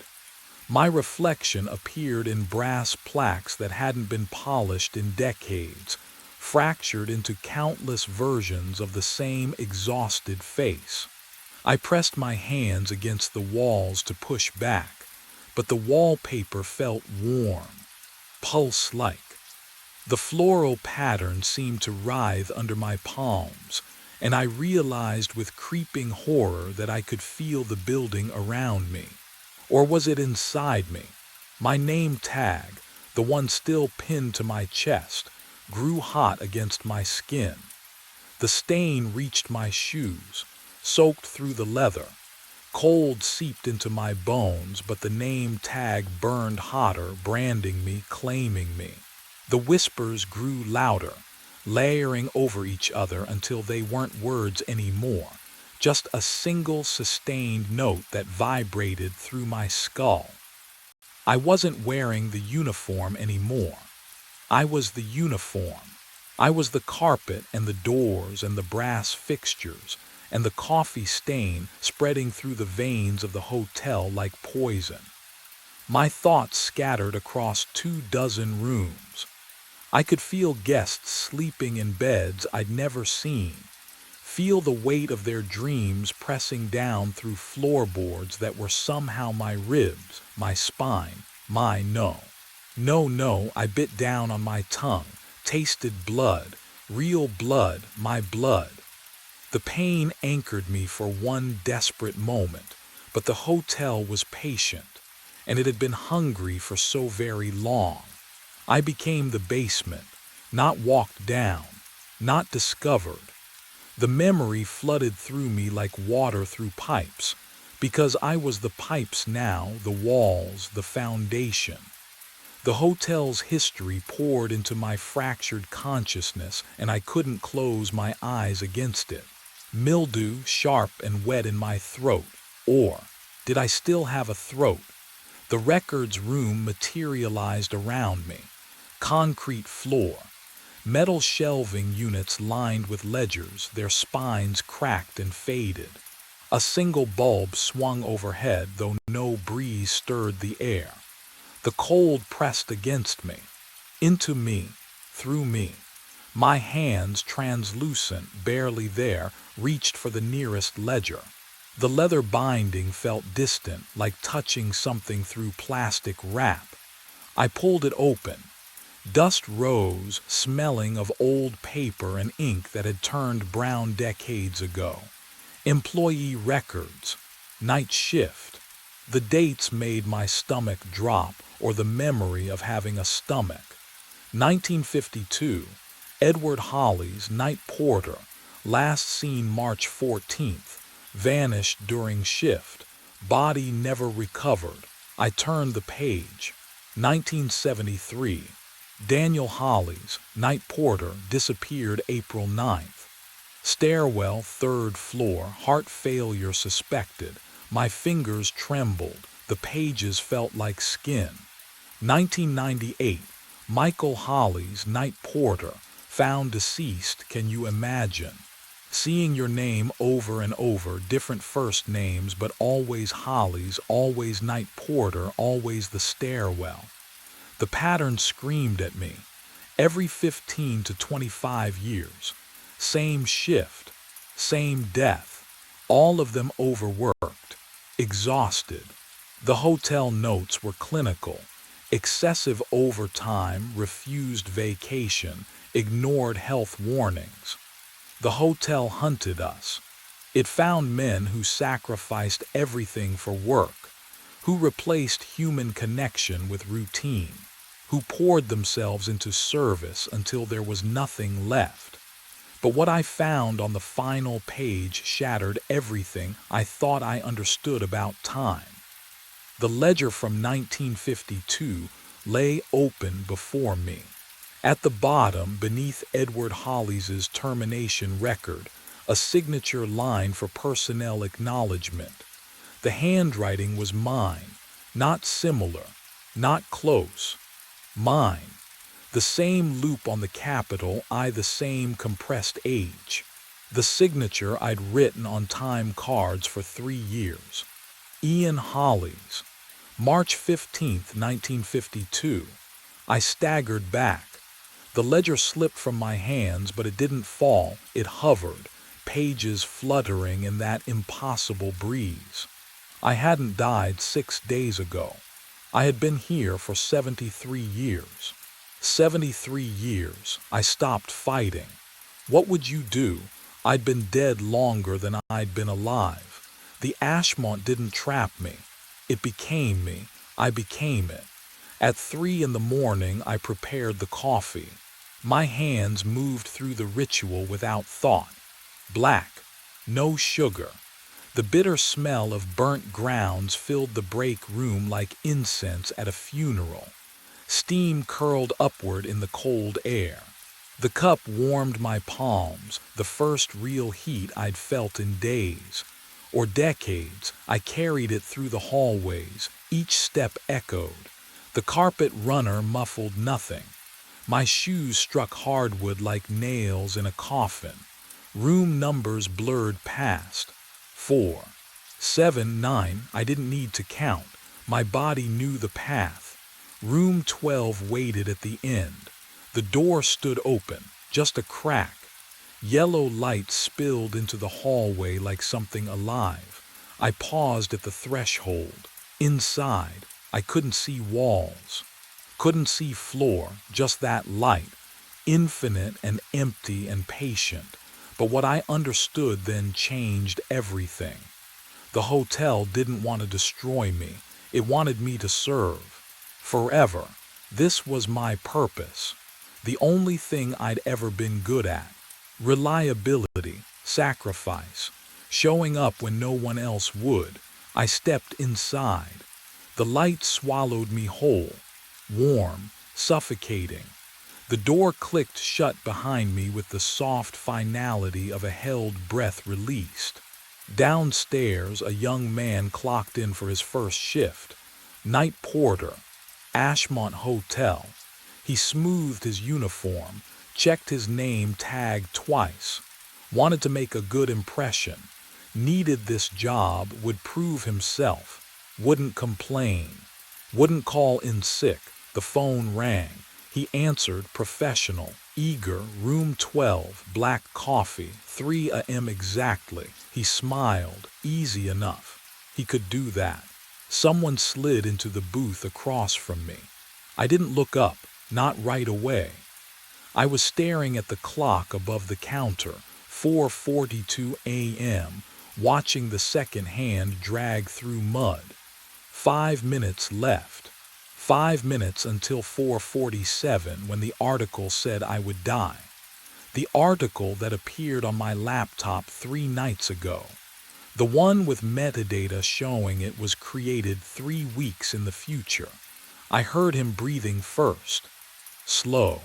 Steady, the fluorescent lights buzzed overhead. That electrical hum that never stops in diners like this. My cold coffee sat untouched, a ring of condensation spreading across the formica table. The air smelled like burnt coffee and bleach. His hands came to rest on the table, fingers splayed, pale, no, not pale, gray, and cold. I could feel the temperature drop from across the booth like someone had opened a freezer door. What would you do? If you knew the exact moment of your death, would you show up anyway? I did. I came back to the Nidal Diner for 3 nights straight, reading that impossible document over and over. Heart attack, 4:47 a.m., booth 7. I memorized every word, searching for a way out, but what I found instead, what the article didn't mention, was who I'd be sitting with when it happened. The stranger shifted. Vinyl creaked under his weight. I kept my eyes on my laptop screen, watching my reflection in the black glass, and his reflection behind it. Hollow eyes, skin the color of old newspapers, a face that shouldn't exist. But what terrified me most wasn't how wrong he looked. It was how familiar he was. It started 3 nights earlier. Saturday night, 1:15 in the morning. I pushed through the restroom door back into the diner's fluorescent hum, the smell of burnt coffee thick in my throat. My laptop sat exactly where I'd left it in booth 7, but the screen had changed. A document stared back at me, white page, black text. I hadn't opened it. My pulse kicked up as I slid into the cracked vinyl. The cold seeped through my jeans, colder than it should have been. I scanned the diner.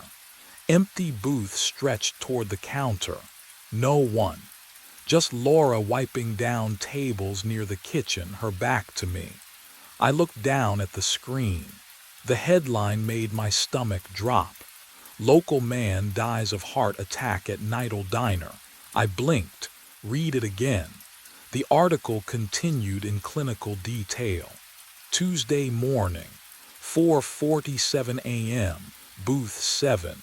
Victim identified as David Marsh. Age 34. My name. My hands shook as I scrolled. The writing was clean, journalistic. It described my clothing, the gray hoodie I was wearing right now. It mentioned my laptop, my coffee habit, Laura's statement to police. Everything felt specific, intimate. Wrong, but what I saw next made my breath catch. I right-clicked the document, properties, metadata loaded, created date. I had to read it 3 times before my brain accepted what my eyes were seeing. 3 weeks from now. The file had been created 22 days in the future, after my supposed death. Can you imagine staring at your own obituary written by? What? Time itself. I stood so fast the booth squeaked, spun around. Someone had to be here. This was a prank, had to be. I checked under the table, the adjacent booths, even behind the counter. The security camera above the register stared down like a dead eye. Nothing. No one. Laura appeared at my elbow with the coffee pot. 3rd cup, hun. I flinched. Did anyone come near my table while I was in the restroom? She tilted her head, expression flat. Just you and me here tonight, same as always. The coffee poured, steam curling between us. It smelled metallic. Wrong. I dropped back into the booth and tried to close the document. My cursor hovered over the X, clicked. Nothing happened. Clicked again. The document stayed open, luminous and patient. I tried force quit, tried shutting the laptop. The screen remained lit even after I held the power button, that impossible article glowing in the dim diner light. So I did the only thing left. I read it again, every word, every detail, memorizing the exact time, the exact place, The way the article said I'd seemed calm, almost expectant, in the hours before. What I didn't know yet was that reading it again was exactly what it wanted me to do. I needed someone to tell me this wasn't real. Laura, my voice came out hoarse. She turned from wiping down the counter, coffee pot in hand. Did you see anyone near my laptop while I was in the restroom? Her expression didn't change. She pulled the small notepad from her apron pocket, flipped through pages with a thumb that left smudges on the worn paper. The sound of her pen scratching against the pages filled the silence between us. "You haven't been to the restroom, hun." My throat tightened. "What?" "You've been sitting right there for 6 hours. Haven't moved once." She tapped the notepad. "Came in at 7:15. Ordered coffee. Been nursing the same cup since." That wasn't right. I remembered standing, walking down the narrow hallway, the flickering light above the mirror. I remembered. But the coffee cup in front of me was still steaming. I touched the ceramic, hot, fresh. My hands moved to the laptop before my brain caught up. Browser history. I needed to see browser history. The list scrolled down and down. 43 minutes of searches between midnight and 12:43 a.m. Obituary databases, death records, news archives, sites I'd never heard of, let alone visited. But I'd been reading the document the entire time. Hadn't I? Can you imagine losing 40 minutes of your own life? Not forgetting, losing. What I found next made my hands go numb. Every single search query was the same. My name, my full name, over and over, hundreds of entries. As if I'd been desperately searching for something that hadn't happened yet, or searching for proof I was still alive. The wall clock hummed. Laura poured coffee somewhere behind me. My reflection stared back from the dark laptop screen between browser windows. And behind my reflection was that another face. I stayed home Saturday. Sunday night, I came back anyway. The fluorescent lights hummed the same tired song. Booth 7 still smelled like old vinyl and burnt coffee, and when I slid across the cracked red seat, the leather wheezed beneath me like something dying. My laptop screen glowed pale against the window's darkness. The document was there again, and this time, it had changed. I leaned closer, pulse hammering in my temples. New paragraphs beneath the original death notice. Police suspect foul play in early morning fatality. Surveillance footage recovered from the diner shows the victim arguing with himself minutes before the incident. Authorities have not released further details. Arguing with himself. My eyes flicked upward to the security camera mounted above the counter, its red light blinking steadily. 1, 2, 3 beats of my heart. The lens stared back like a dead eye watching me drown. The coffee cup appeared beside my elbow without warning. 2:30, Laura said, her voice flat as always. She poured exactly to the white line inside the rim, same as every night, same as she always would. The steam curled between us, carrying that familiar bitter smell. "Thanks," I whispered. She walked away.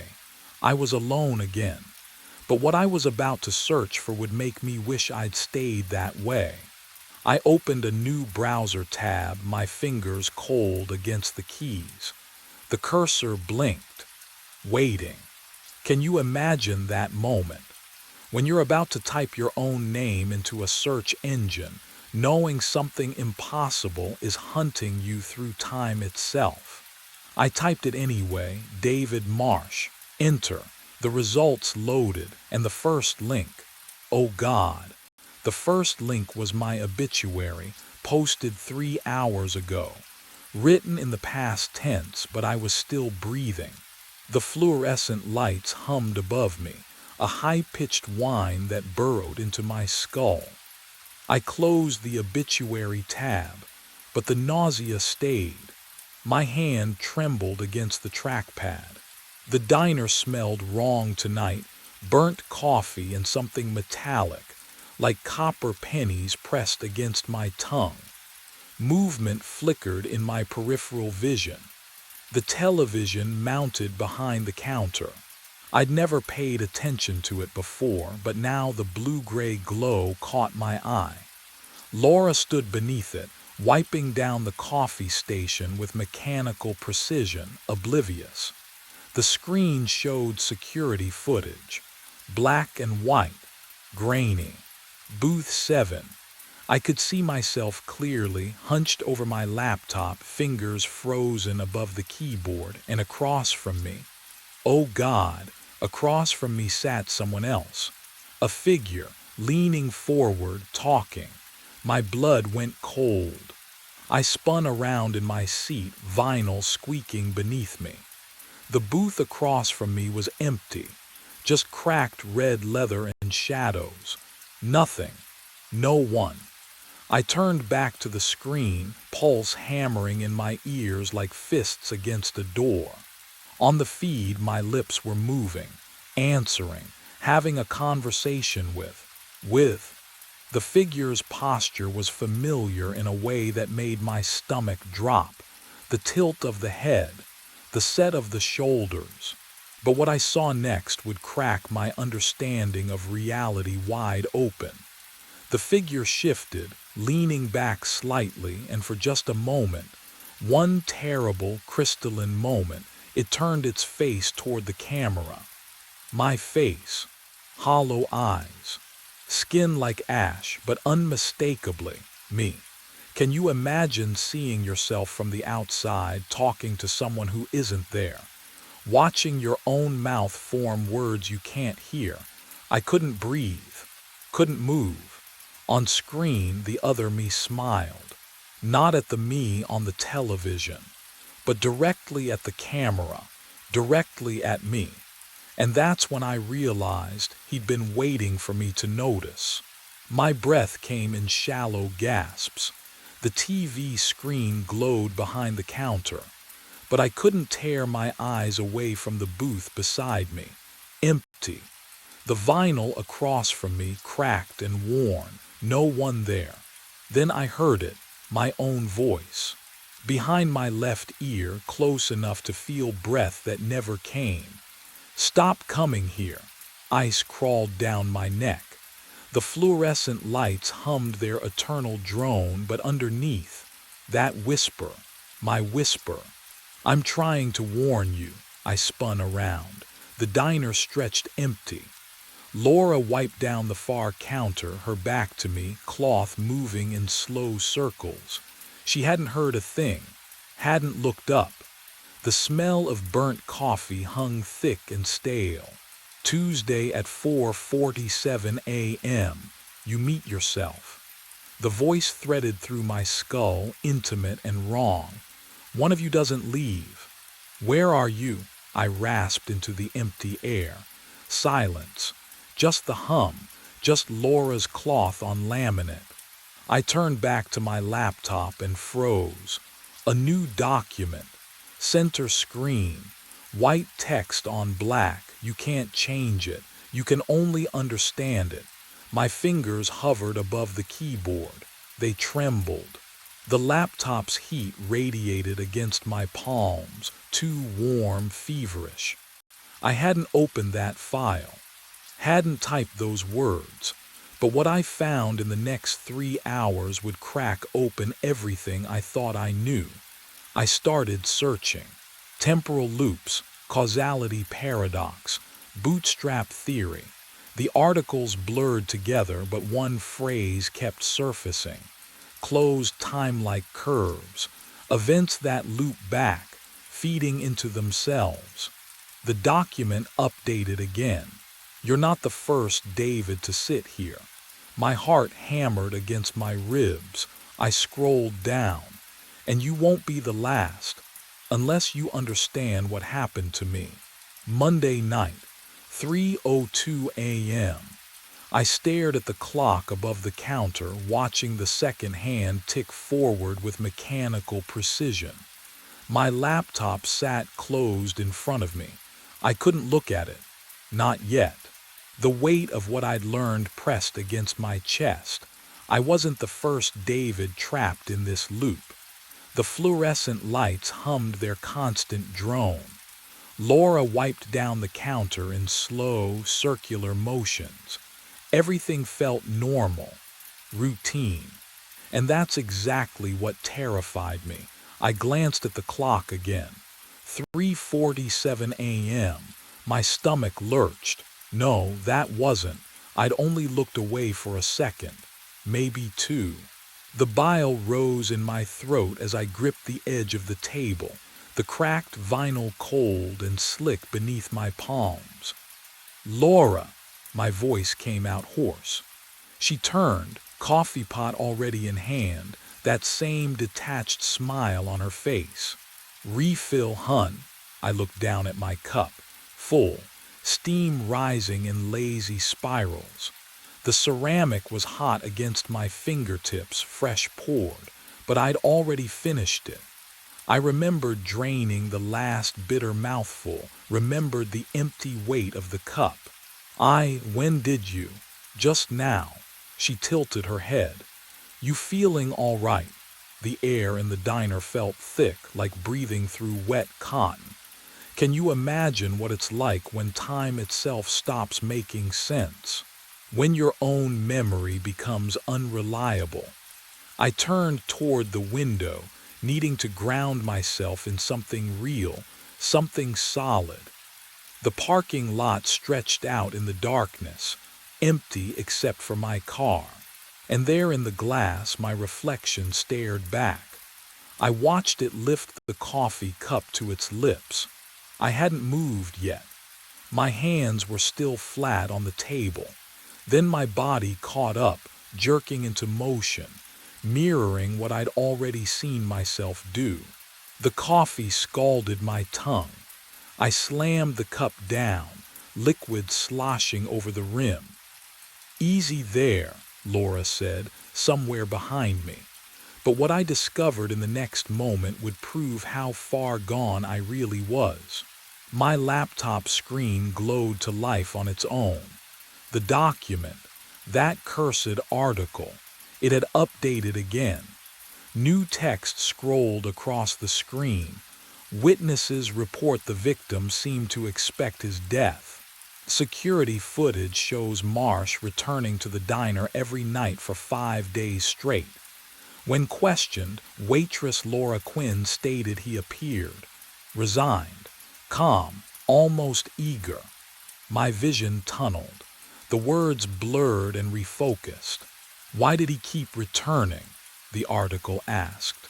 What compelled David Marsh to meet his fate at exactly 4:47 a.m.?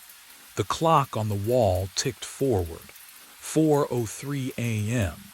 I didn't remember the last hour passing at all.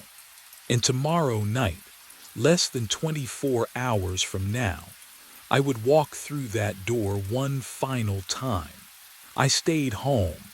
9 o'clock Tuesday evening. 7 hours and 47 minutes until the appointment I never made.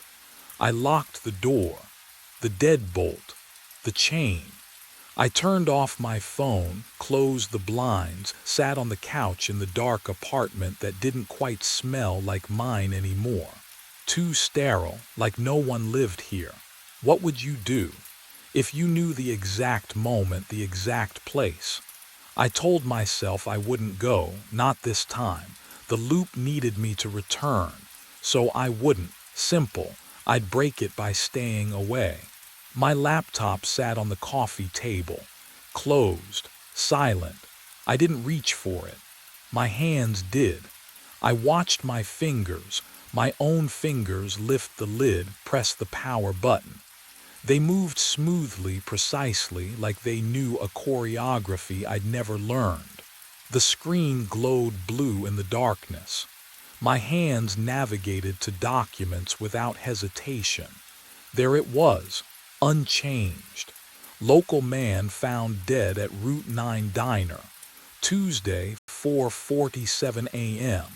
Heart attack. Witnesses report victim seemed to expect his death. I tried to close it. My hand clicked new document instead. Opened a blank page. The cursor blinked. Waiting, I'd write something, anything, an email, a note. Proof I was still here, still in control. But what I actually needed to understand wouldn't reveal itself until I stopped fighting. My fingers found the keys. Typed 5 words, smooth and mechanical. I have to go back. I stared at the screen. Deleted it, tried again. I have to go back, delete, try again, I have to go back. No, I stood up, knocked the laptop onto the floor. It clattered against the carpet, but didn't close. The document still glowed. Those 5 words. I backed away until my shoulders hit the wall. The clock on the microwave read 11:53, then 12:28. I don't remember the minutes between. I was holding my car keys. The metal was cold against my palm, edges biting into skin. When had I picked them up? The door stood open. Not unlocked, open. Chain dangling. Deadbolt turned. Rain pattered against the parking lot outside, soft and rhythmic like a lullaby. I should go back inside, lock the door, wait it out. Instead, I walked to my car. My legs carried me smoothly, inevitably. I wanted to scream, but my jaw wouldn't open. I was a passenger in my own body, and maybe I had been for days.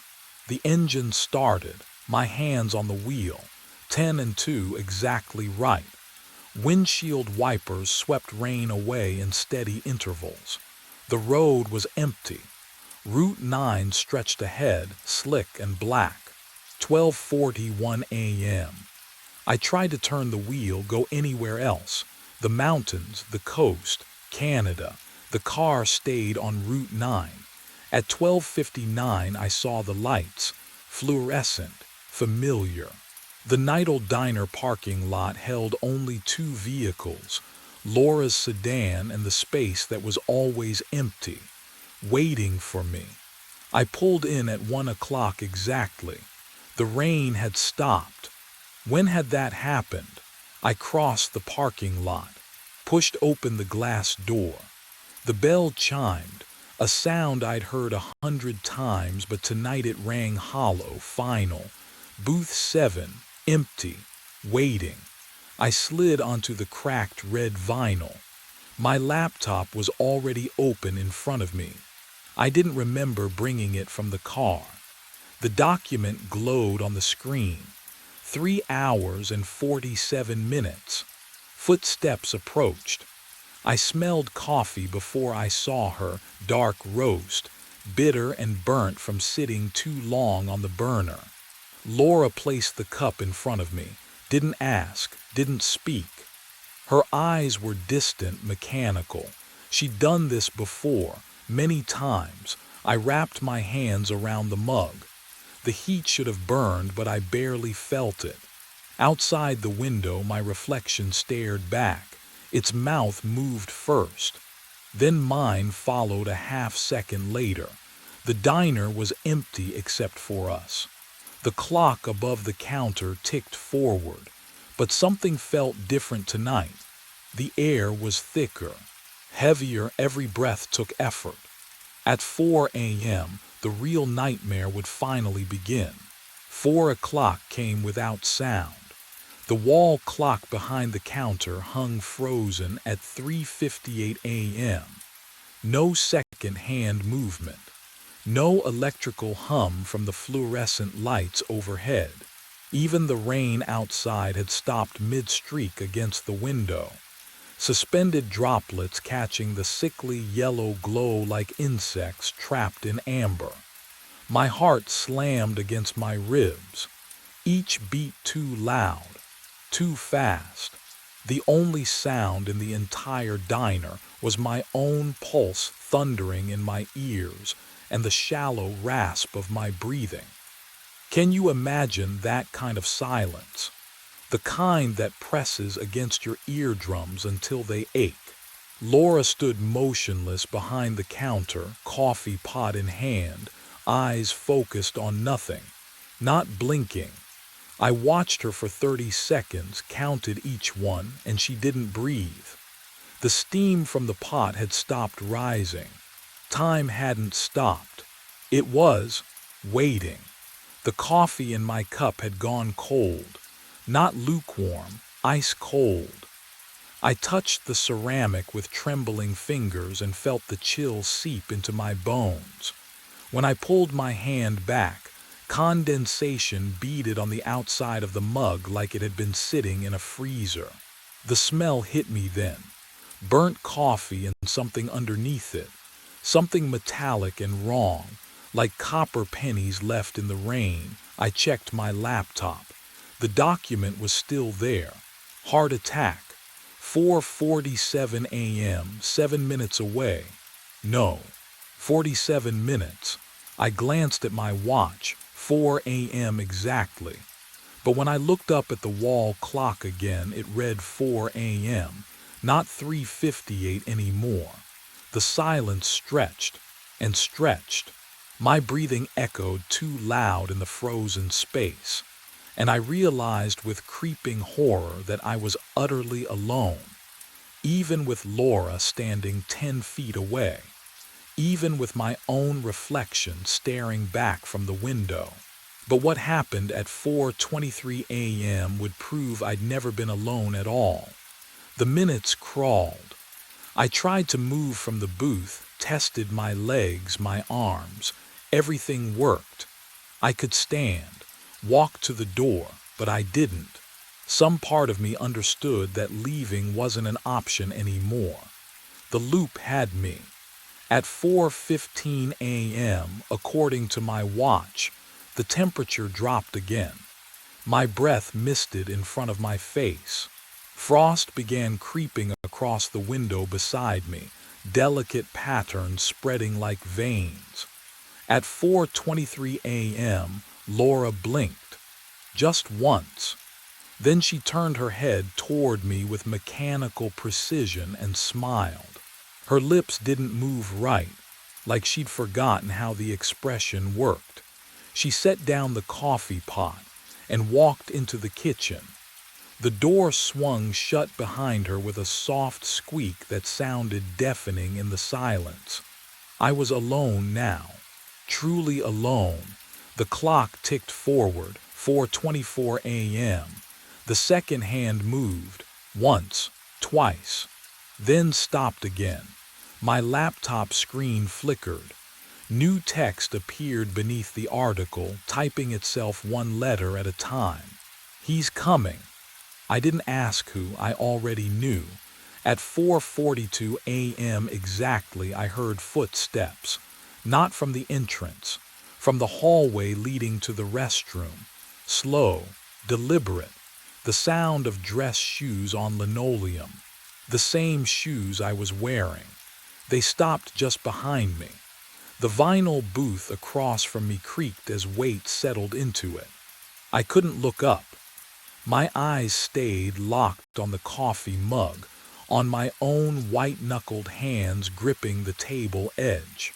Every instinct screamed at me to run, but my body wouldn't obey. David, my name in my own voice, but wrong, flatter, emptier, like a recording played through a broken speaker. I forced my eyes up. The face looking back at me was mine. Same jawline. Same crooked nose I broke in college, same scar above the left eyebrow, but the eyes were hollow, not figuratively, literally hollow.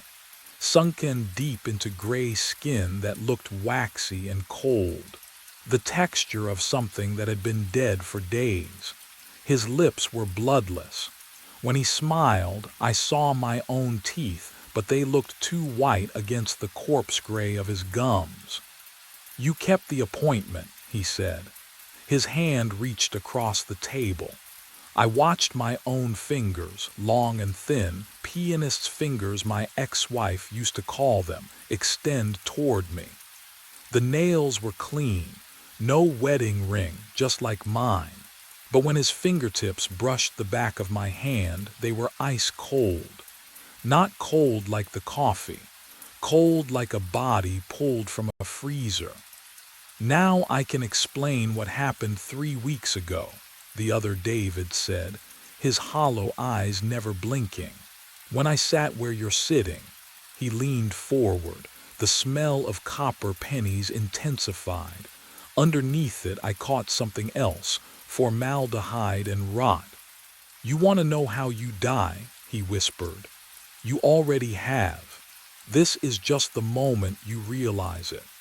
And that's when he told me what would happen in the next 5 minutes, and why I'd been dead since Saturday night. The other leans close. His breath smells like nothing, like absence itself. "You think you're trying to prevent your death," he whispers. "You're not, you're causing mine." My hands shake. "What?" "The loop needs a witness and a participant." His hollow eyes hold no life, no warmth. "I warned you, the voice in the diner, the documents, I tried. I tried everything to keep you away. The vinyl beneath me creaks as I shift. I don't understand. You came anyway." His gray lips pull into something that might have been a smile once. "Just like I did.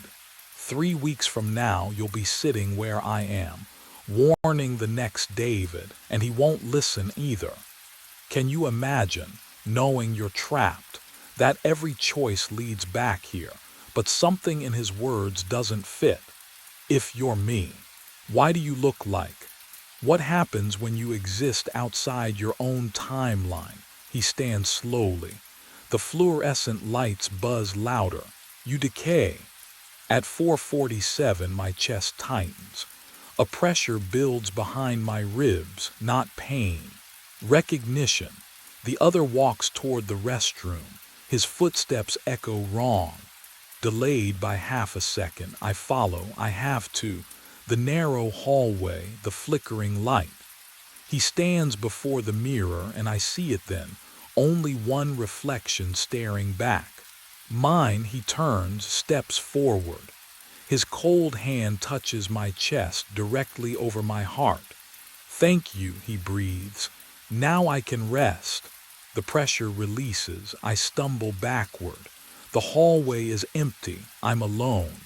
I walk back to booth 7, and outside, Laura pushes through the kitchen door at 4:50. She approaches the corner booth. Empty. The coffee is still warm. Pump 3 clicked on at exactly 2:14 a.m. I looked up from the register, squinting through the bulletproof glass. The fluorescent island lights buzzed overhead, but the pump stood alone. No car, no truck, just empty pavement and the nozzle rising by itself, slow and deliberate, like someone had gripped the handle.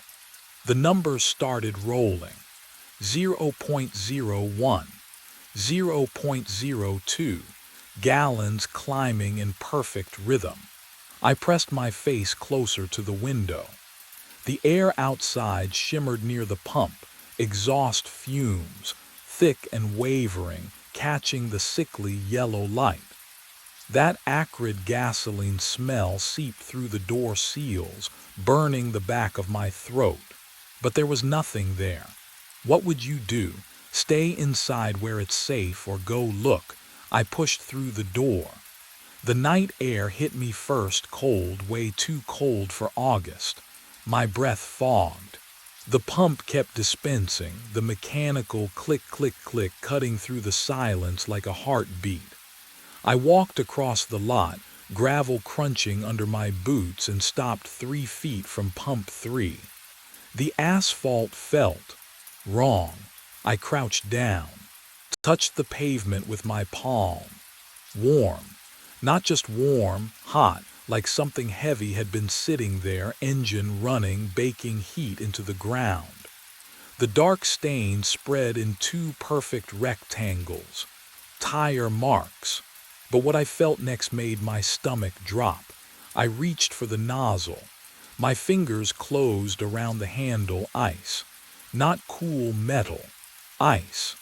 The kind that burns your skin on contact, that makes your bones ache. I yanked my hand back, and that's when I heard it. An engine, idling close, right where nothing stood. My mind raced back to how it started. 4 nights ago, the register chimed at 2:14. 220s slid across the counter. Cash. Pump 3. The man's voice had been muffled through the bulletproof glass, swallowed by the hum of flickering fluorescence overhead. I'd hit the button to activate the pump without looking up, muscle memory after 6 months of graveyard shifts. When I finally glanced at the monitor, the lot was empty. I blinked, rubbed my eyes. The screen showed pump 3's nozzle hanging in its cradle. But the counter was already rolling. 2 gallons, 3. Numbers climbing in that steady digital crawl. I pressed my face closer to the glass. Nothing. Just asphalt and moths circling the vapor lights. The coffee smell from the burnt pot behind me suddenly seemed too strong, almost metallic. I grabbed the flashlight and pushed through the door, feeling the cold bite of the metal handle against my palm, odd for August. Outside, silence pressed against my eardrums. I walked the entire lot, checked behind the dumpster, circled the building twice. My footsteps echoed too loud in the stillness. Can you imagine that? Being completely alone but feeling watched. The pump kept going. 8 gallons, 10, 12. Then it stopped. Click. I stood there breathing hard, flashlight beam cutting through darkness, and saw nothing. Nobody. The nozzle hung perfectly still in its cradle like it had never moved. But the register showed 12 gallons dispensed, 8 minutes exactly. I logged it as a system glitch. What else could I do? I went back inside, locked the door, and told myself equipment fails sometimes. Old stations, old wiring. What I didn't know yet was that it would happen again the next night, and the night after that, always at 2:14, always pump 3. 3 nights, same time, same pump. The security monitor's glow turned my skin blue as I scrolled backward through footage for the 4th time, the smell of burnt coffee thick enough to taste. 2:14 a.m. There. Pump 3 clicks on. The nozzle rises. Numbers roll on the display.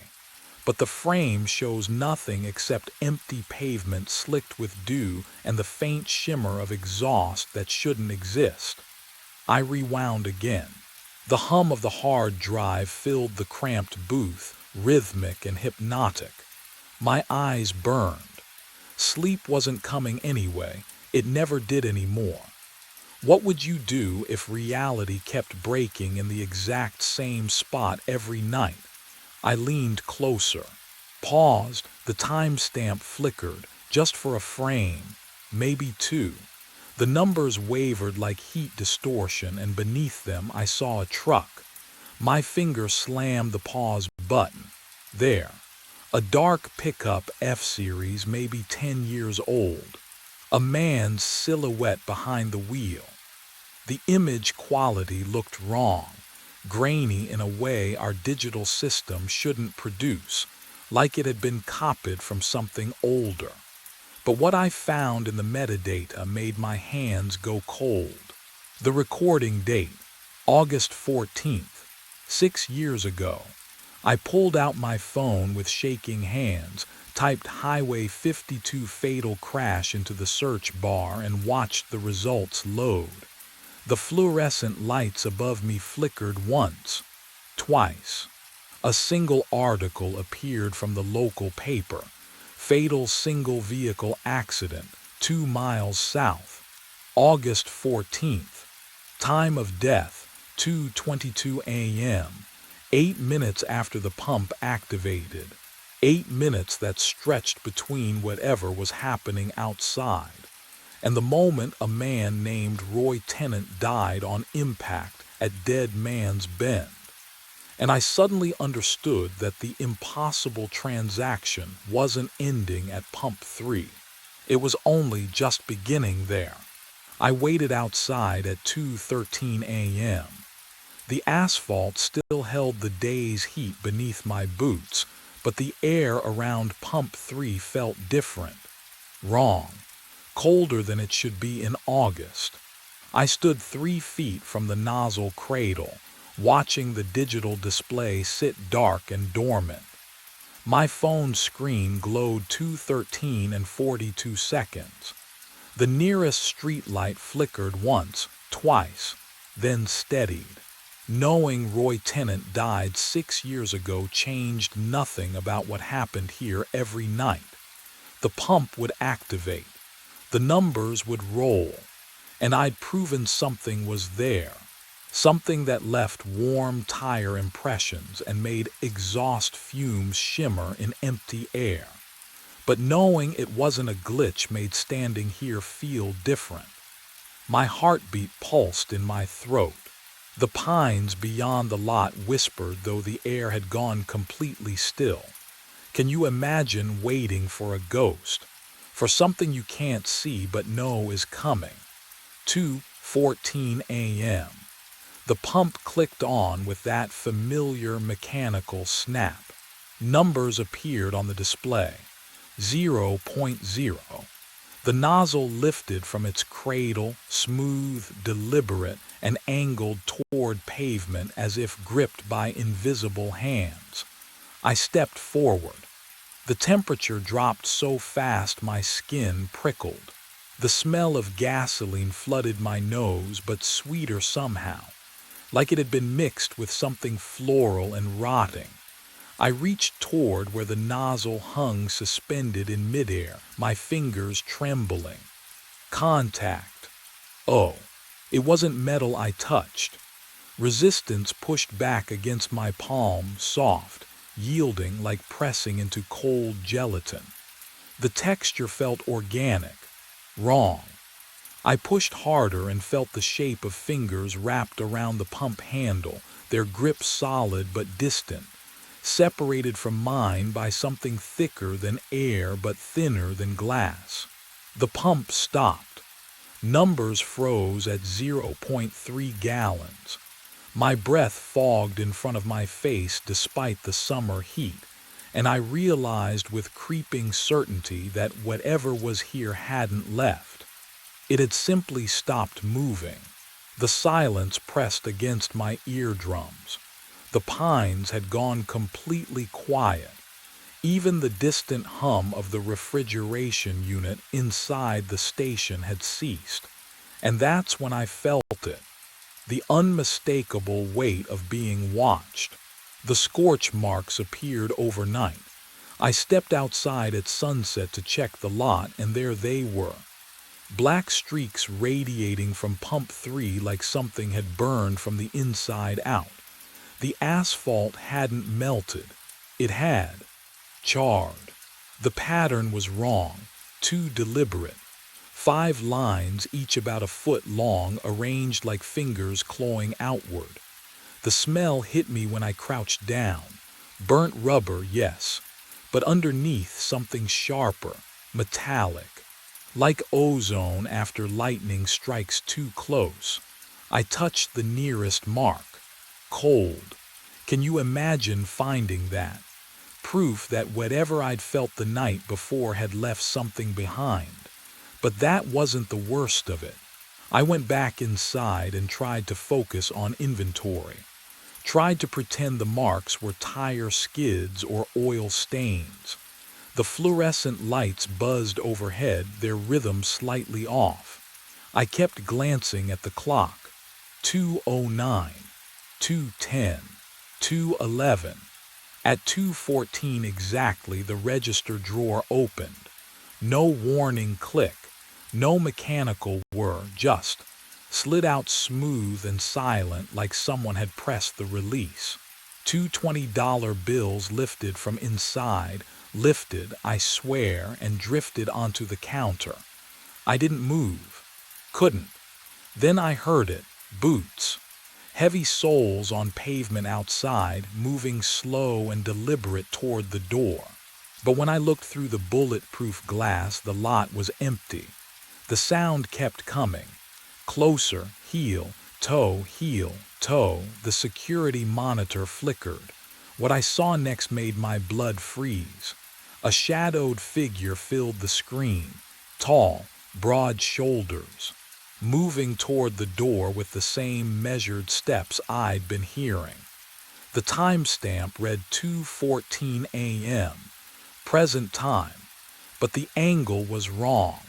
The camera showed the exterior door, and I was staring right at it, seeing nothing but empty darkness beyond the glass. I waited until the fluorescent stopped buzzing before I moved. My phone screen glowed cold against my palm as I pulled up the county traffic database. The burnt coffee smell had turned my stomach sour, but I needed answers more than I needed fresh air. Highway 52, fatal collision, August 14th.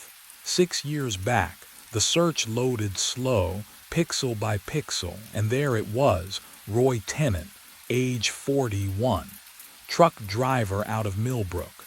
Single vehicle accident at Dead Man's Bend, 2 miles south of Crossroads gas station. Time of death, 2:22 a.m. Cause, lost control after swerving to avoid debris in roadway. Died on impact. I read the name 3 times.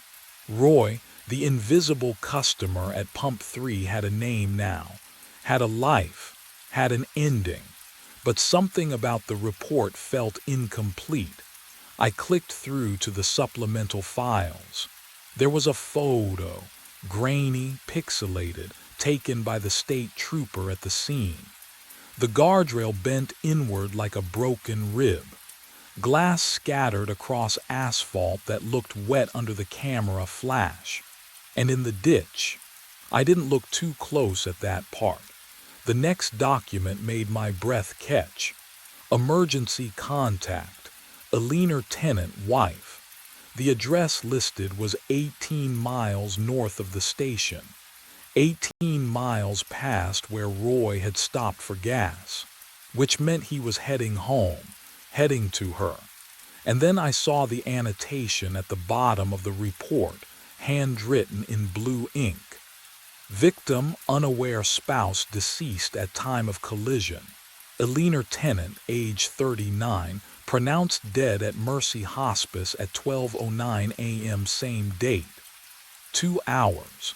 2 hours before Roy's truck left the road. Can you imagine?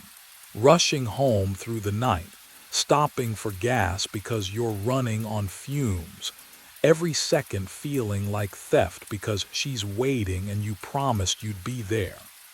You pump 12 gallons in 8 minutes, not a second more than necessary, and you think you still have time.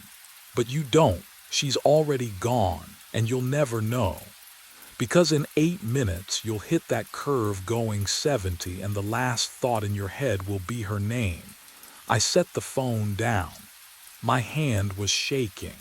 The fluorescence hummed overhead, and somewhere outside I heard an engine idling that wasn't there. Roy wasn't haunting Pump 3. He was still trying to finish the fill-up, still trying to get home, still believing she was alive, still trapped in those 8 minutes before the world ended. And what I'd felt through the frosted air when I reached for him wasn't anger. It was desperation. But what I didn't understand yet, what the crash report couldn't tell me, was why he'd come back to me. I knew his story now. I knew what drove him through the dark that night 6 years ago. But knowing didn't prepare me for what happened at 2:14. The floor trembled beneath my feet. A low vibration rolled through the concrete like distant thunder trapped underground. I pressed my palms against the counter, felt it shudder again, harder this time. Through the window, pump 3 roared to life. Gasoline erupted from the nozzle, not a trickle but a torrent. It splashed onto empty pavement in thick, violent streams. The stench hit me through the glass door, but something was wrong with it. Not the sharp chemical bite I'd smelled 1,000 times before. This was sweet, rotting sweet, like flowers left too long in a closed room. And then I saw them, boot prints forming in the pooling fuel. One, then another. Heavy treads pressing into liquid, leaving perfect impressions that shouldn't exist. What would you do?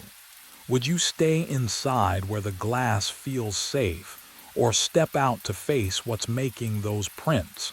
I didn't get to choose. The door slammed open, hinges screaming, and freezing air poured into the store. My coffee cup skittered across the counter, slid, tipped, shattered on the floor behind me. The cold wasn't just cold, it ached. It burned. My breath came out in thick white clouds despite the August heat still clinging to the night outside. The register screen flickered. Green text crawled across black. Help me. But what came next made every hair on my neck stand rigid. The fluorescent lights buzzed once, twice, and died. Darkness swallowed the station whole, and in that absolute black I heard breathing that wasn't mine. The lights flickered back on, one by one, each fluorescent tube buzzing louder than it should. The breathing stopped. I stood frozen behind the counter, my hand still gripping the edge where the register had displayed that message. The metal felt warm now. No, hot. I pulled my fingers away and saw condensation beating on the surface, impossible in the freezing air that still hung around me like fog. The door was closed again. The boot prints in the gasoline outside had vanished. But I couldn't stay there. Not in that silence.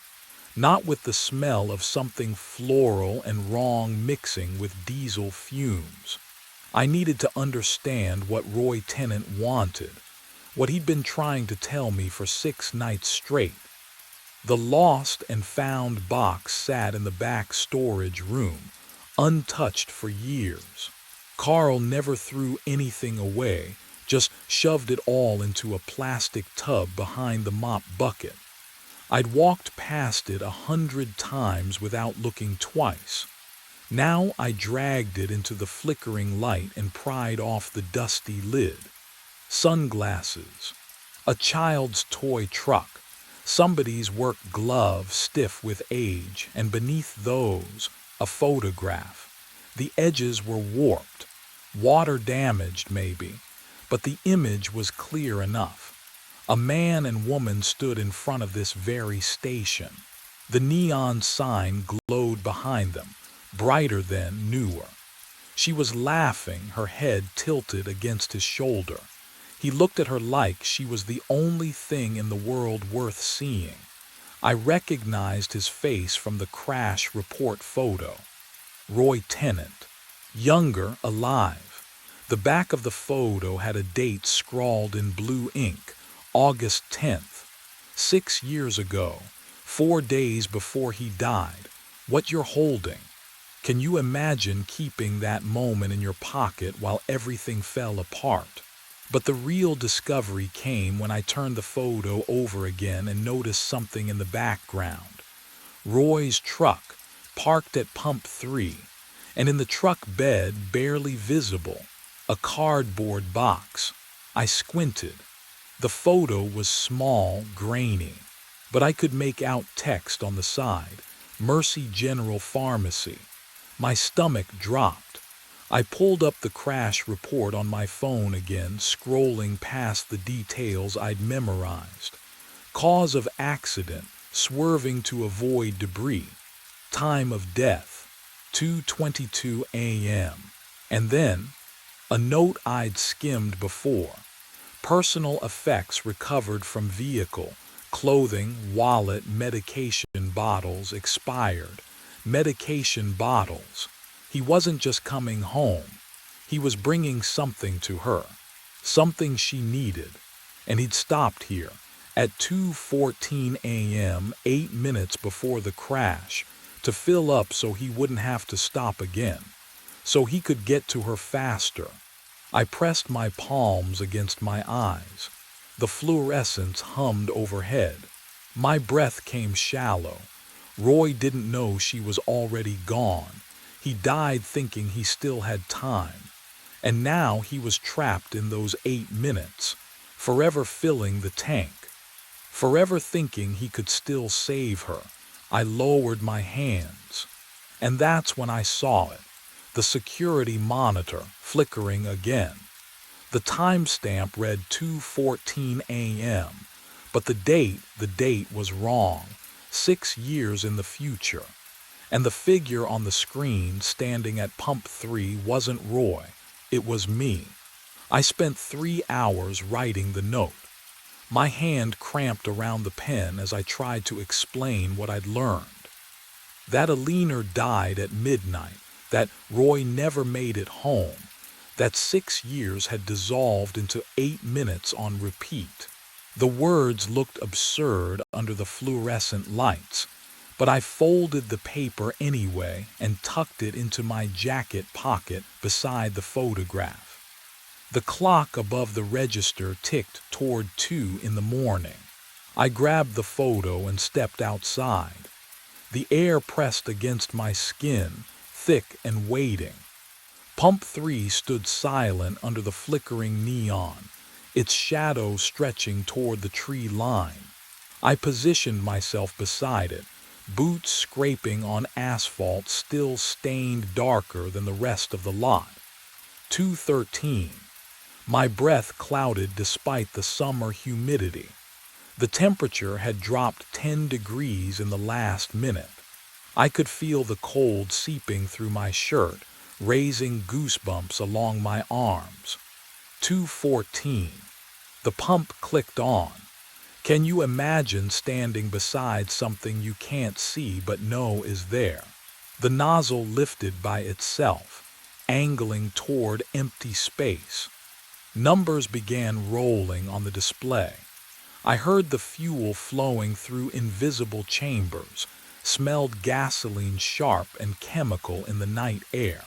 My hands shook as I unfolded the note and placed it on the ground. Then I lifted the photograph, Roy and Alina smiling outside this very station, and reached toward where a hood should be. The photo touched something solid. The air turned glacial. My fingers went numb against the invisible metal. I let go, and the photograph stayed suspended 3 feet off the ground, resting on nothing. The gasoline smell vanished. Roses flooded my senses instead, funeral roses, cloying and sweet. The kind that lined caskets, the kind that marked endings. The nozzle dropped with a metallic clang, and then I saw him. Roy Tennant stood before me, translucent as smoke, shoulders shaking with sobs. His hands covered his face. His mouth moved without sound. For 8 seconds we existed in the same moment, the living and the dead, separated by 6 years and 2 miles of dark highway. Then he looked up at me. His eyes locked onto mine, and something inside them recognized me, not as a stranger, as something else entirely. The recognition in his stare made my blood freeze, because I understood what he saw when he looked at my face. What I didn't understand was why. I went back inside and waited for the next night. The fluorescent lights hummed their usual tune. Coffee burned in the pot. I couldn't taste it anymore. Couldn't taste much of anything after what I'd seen at Pump 3. Roy's face stayed with me. That recognition in his eyes, like he'd known me. At 2:13 a.m. I walked outside. The summer air pressed humid against my skin, but I was shivering anyway. Pump 3 stood silent under the flickering neon. No cold spots, no invisible engines, just empty asphalt and the distant whisper of wind through the pines. 2:14 came and went. The pump stayed dark. I stood there for 20 minutes, waiting for numbers to roll or nozzles to lift. Nothing. Just the ordinary night pressing in from all sides. Relief flooded through me. But underneath it, something else coiled tight in my chest. A feeling I couldn't name. At 2:37, I found the photograph face down on the pavement beneath Pump 3. The edges were charred black, curling inward like petals closing.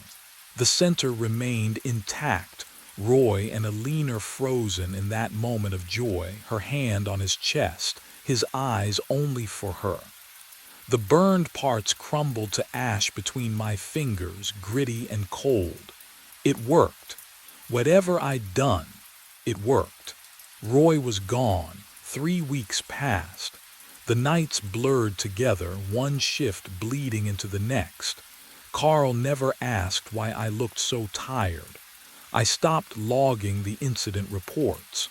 What would I even say? I'd helped a ghost move on, and now I couldn't sleep because every time I closed my eyes, I saw that look of recognition on a dead man's face. But I didn't understand what I'd seen there. Not yet. On a Thursday night, or maybe it was Friday, I'd lost track. Exhaustion finally won.